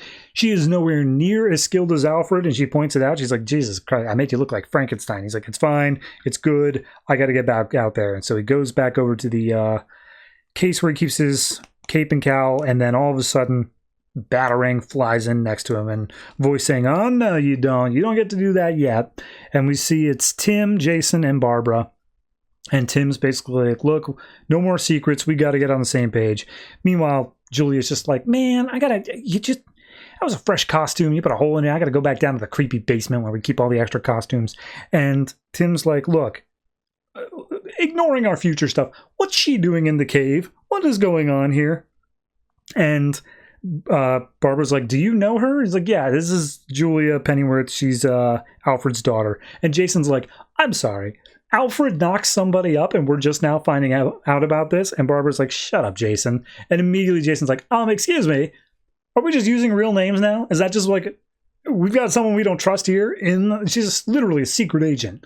And Barbara's like, yeah, and she sees Bruce without his cowl on. I think we're good. And she just introduces herself, says, hi, I'm Barbara. And she's like, oh, thanks. So Tim gets back on point and is just being like, look, we got the information that should have let Jim Gordon out of prison, and yet he is still in there. There are riots spreading throughout the city. I've been looking into this weird little nanite plague thing going on, and someone injected Alfred with fear toxin. So what the hell's going on, Bruce? Because we're not on the same page with all this. Who's the person who's willing to go after Alfred, the person who holds us all together? Like, this is Alfred after all. And Bruce is like, don't you know that? I'm well aware of the fact that it's Alfred. And after he calms down for a second, he's like, all right, it's Hush. It's been Hush all along. I just found that out. It sucks. And everyone looks around at each other, and Tim's just like, okay, well, how can we help? And Jason points out, like, look, there are riots over the city. The police isn't stopping them. Bruce is like, yeah, Hush is in charge of the police as well. Jason Bard was a long con for him. There's a lot going on right now. And so the rest of the family's like, look, we're going to go out there. We're going to find the people that Hush would have planted in the crowd that's like taking this on. If you own the police, it's only going to get worse, but we'll do what we can. You're the one who has to stop him. And so they all drive off on their motorbikes. And Julia's like, that's a pretty cool family you got there. But what the hell is a Hush? So Bruce is like, all right, come with me. We got someone we need to see. So meanwhile, we see Hush is sitting somewhere looking over a bunch of monitors, just being like, oh, Bruce, things are about to get much more interesting. Don't wait yet. Meanwhile, we see, riots, police coming out in riot gear, all this sort of stuff. And we get a monologue over top of it from Jason Bard, who's basically saying, like, this city is a city of men, not of bats, not of gods. And the men will take back this city, therefore Gotham is under martial law. You're going to see a lot more police officers, a lot more security cameras, and curfews at 9. And Stephanie Brown's listening to this over her iPod, and it's just like, 9 o'clock? You kidding me? Gotham only gets interesting at midnight. So she's driving, or she is currently hitching a ride on top of a prison transport bus. She's heading to the prison where her dad is at. Meanwhile, at Gotham Mercy, Alfred is still kept in a coma. And Batman brings Julia there, and as they're in the hospital room, he's looking sad over Alfred's body, and is like, Hush, his real name is Tommy Elliott. He was my best friend. After my parents died, Tommy would come over to my house all the time. Him and Alfred would play cards, and I just kind of mope about a little bit. And then after I started like pushing him away and trying to push him away, one day he realized he had to make himself relatable to me. And he came and he visited one day, pouring down rain, and told me that his parents were killed in a car accident. He gave me a big hug and says, we're the same now. And it wasn't until years later I found out he cut the transmission on his own parents' cars. So after that, Tommy started imitating me more and more. He dressed as I dressed, talked to the same women I talked to. And it wasn't until one day I caught him claiming that he was Bruce Wayne to someone else that he broke down and just started like sobbing. I'm like, you're Bruce Wayne, man. You can do anything you want. You can have anything you want. You're perfect. And you keep turning it all down. How can you do that? And Bruce is taken aback, and he's just like, have anything I want. I can't have my parents back. Screw you, Tommy. Don't ever talk to me again. So Tommy goes home. He's upset. His family, the Elliots, were once a great family in Gotham, but they lost their entire fortune. And so Tommy didn't take it so hot when Bruce told him, don't hang around me anymore. And it wasn't until he came back from being trained as Batman that Tommy eventually found out and became something bigger himself. So Bruce explains to Julia he wants to take everything from me, and he knows Alfred is absolutely a target. So that's why I'm afraid here. He knows literally everything that we can do here. So Julia goes over to Alfred and waits for a second and says, like, okay, what would he tell you right now? What would he tell you to like cheer you up? And he's like, well, he'd tell me of all the times I beat him before, and he'd tell me I'm not alone, and he'd tell me that I have friends working with me, and how he'd make absolutely sure of that. And Julia gives a smile and says, like, all right, Master Bruce, let's get to it. So we cut over to spoiler, just breaking into the prison as Cluemaster is watching the TV of like riots breaking out. Security guard tries to stop her, and she just throws a chair in his face and just like, great, I'm getting better at that. And so she comes up to her dad and says like, hey, I got in here. I got this universal key to get me in. And by the way, just want to get this out of the way before I continue forward. Punches him in the face and says, oh, okay, yeah, that felt good. Anyway, I remembered all of your little weird costume friends you had at the dinner table that night. I heard you saying all of the things that they were doing, and I'm going to post it all online. But I want to post it in front of you so you can see it all fall apart right here, right now. In fact, you know what? Here, take my phone, read the first draft. Just take a little read. It's such a good, I love it. And he looks at the phone and says, Stephanie, you're a stupid little brat. And as she turns around the phone, looks at it again, turns out it's not what she wrote, it's something else. And it now automatically posted of a bounty on her head for $100 million. And Cluemaster's like, I think this is where you start running and you never ever stop. So all the Bat Family's out in Gotham, stopping rioters, doing whatever they can. Jason Bard's sending out the militia to friggin' take out anybody. And Bruce is looking at a map of Gotham, trying to figure out where Hush is at. So we cut back to Gotham Mercy, and Alfred has been taken out of his bed. And all the doctors are like, this guy was in a coma. Who the hell ordered this? Like, where is this guy? And then in walks a doctor, Dr. Thomas Elliot, who says, hi, I'm Dr. Thomas Elliot, and I've relocated this patient to somewhere where his needs will be definitely met. Cut to Arkham Asylum. Alfred comes to, he comes out of his coma, and he's immediately greeted by Joker's daughter, who's like, oh, hey, you were muttering about Master Bruce, but you've got a new master now. So, that's rough. Yeah, no, it's a solid issue. It sets up some good Hush stuff. I'll be honest, I never read Batman Hush, so I was kind of unfamiliar with Tommy's backstory. I got the beats of it, though. I understood the basic premise even before this. So it gives me a little bit extra to extrapolate off of. Like, the fact that he definitely knows that Bruce is Batman, that's helpful. Outside of all that other stuff, it's a decent issue. It's paced pretty well. I like the Stephanie stuff, the family things coming back into play. It's just like, okay, here's the next step. You know, it doesn't feel like anything major's happening, but it's just the next step down the road. So I'm going to say this is a 7 for me, just straight average 7. And yeah, looking forward to the next one.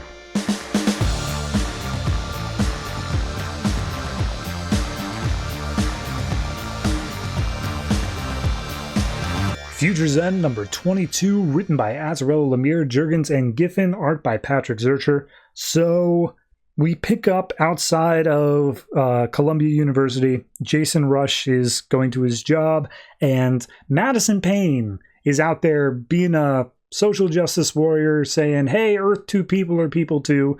And Jason's like, that's a complicated issue because, you know, they led Apocalypse to us. So do we really trust them? And she's like, that's not their fault. They're refugees.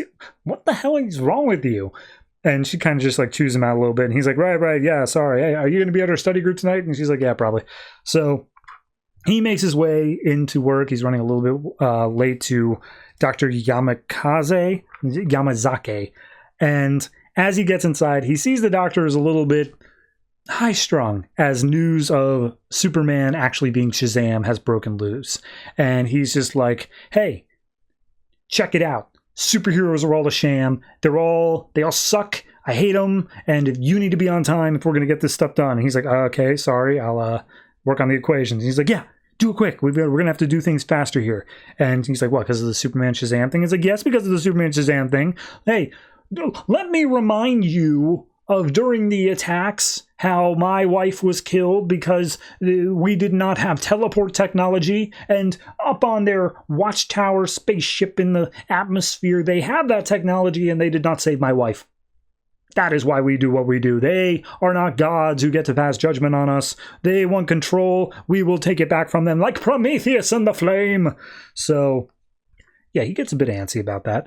Then we go to a few blocks away. We see Billy Batson's trying to buy a beer down at the Wounded Duck, and obviously not working out. Ronnie Raymond walks in, starts talking to Tim, and Tim's like, didn't I throw you out and say never come back? And he's like, yep, but it's September now, so I wanted to come back, apologize. I had a lot on my plate. I was being a dick. I'm very sorry about that. And that woman that I upset, if she's still around, I would like to apologize to her. And Tim passes him a soda saying like, I'm not going to give you any alcohol because that might be part of your problem, but the girl's not here and that's all on me. That's my fault. So we cut over to Vegas, and I will be absolutely honest with you. I entirely forgot that this was a subplot. Like I don't even remember the last time it came up, but we get 2 guys getting thrown out of a skyrise building, and we meet up with Voodoo, a pair of twins who have like super strength and durability, and then a woman named Mercy who apparently has a toxic touch. And they just start ripping their way through this building, attacking everybody they see, but it really isn't that many people, and they keep on expecting traps, but they're never like coming across it. And we see, I believe it's King Faraday, but like shadowy figures, so it might not be. And saying like, oh, of course they would expect there to be traps, but this is just an invitation. This is just us wanting to meet them, so there is nothing there. So they keep blasting through more and more stuff, and they realize there aren't any traps to come in.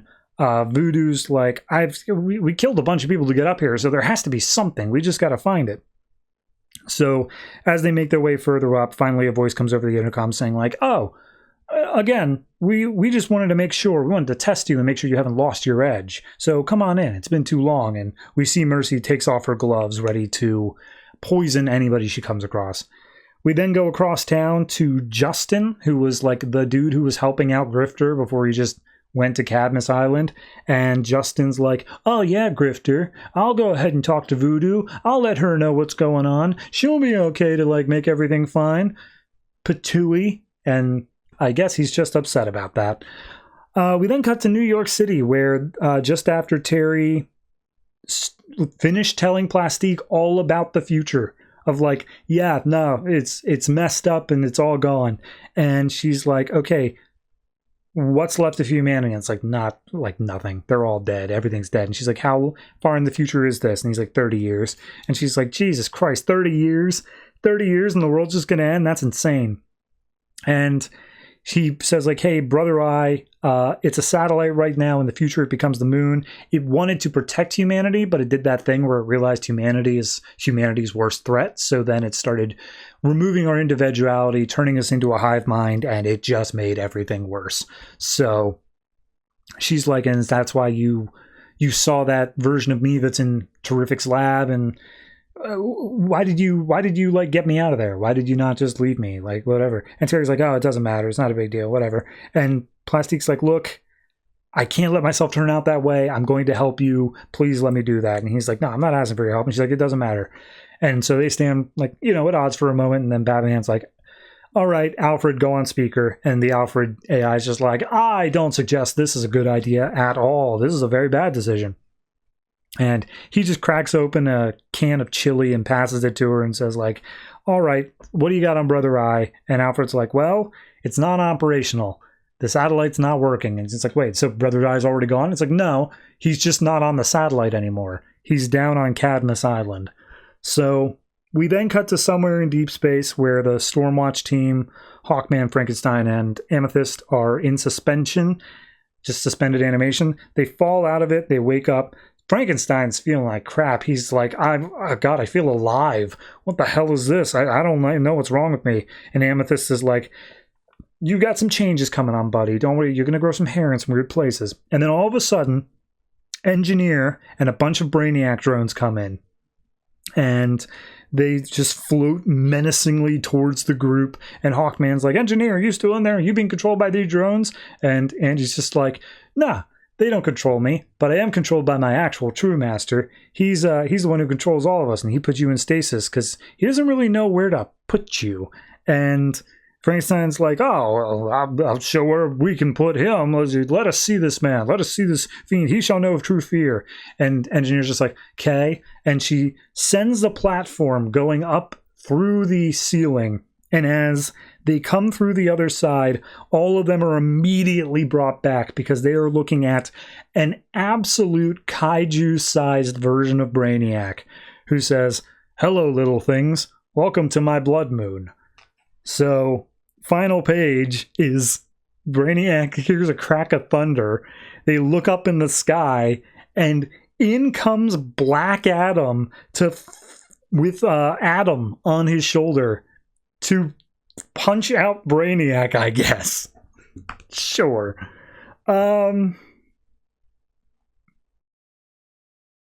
This one felt a lot worse paced to me, and I think it may be because of that little interstitial to the voodoo side plot. It's just been so long. Like, they should not have introduced that as early as they did if they weren't going to come back to it until now. It's been far too long. I needed much more like a slow build lead in. Add on top of that, like the scientist saying like, oh, the Justice League has teleporters and they didn't give it to us. That's like the 5th time I've heard that. Just make the teleporter. Okay? Either do it or don't, but stop repeating the same goddamn bit over and over and over with zero progress. Nah, beyond that, I mean, the greatest part of the issue is the Brainiac reveal, because obviously this is all building up to some level of convergence, and I'm intrigued. I want to see how it goes, but it's taking its roots in very strange places, and then Black Adam showing up out of nowhere is also a choice.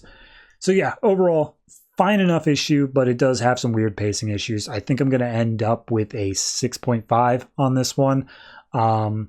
But the next, I think, 3 issues all do like a connecting cover variant that involves Brainiac significantly. So if we continue on that part of the plot, I'm down for that. I'm super intrigued, and I hope to see how these next 3 issues connect super heavily.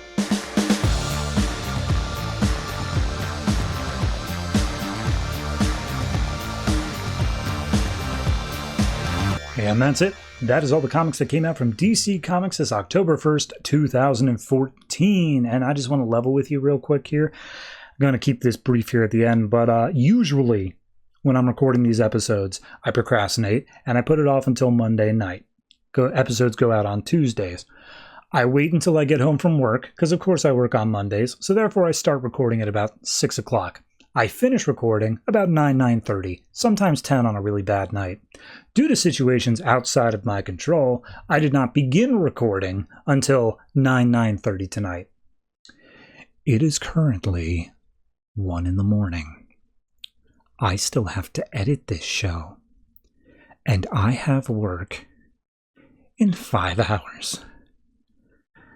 Please, someone kill me.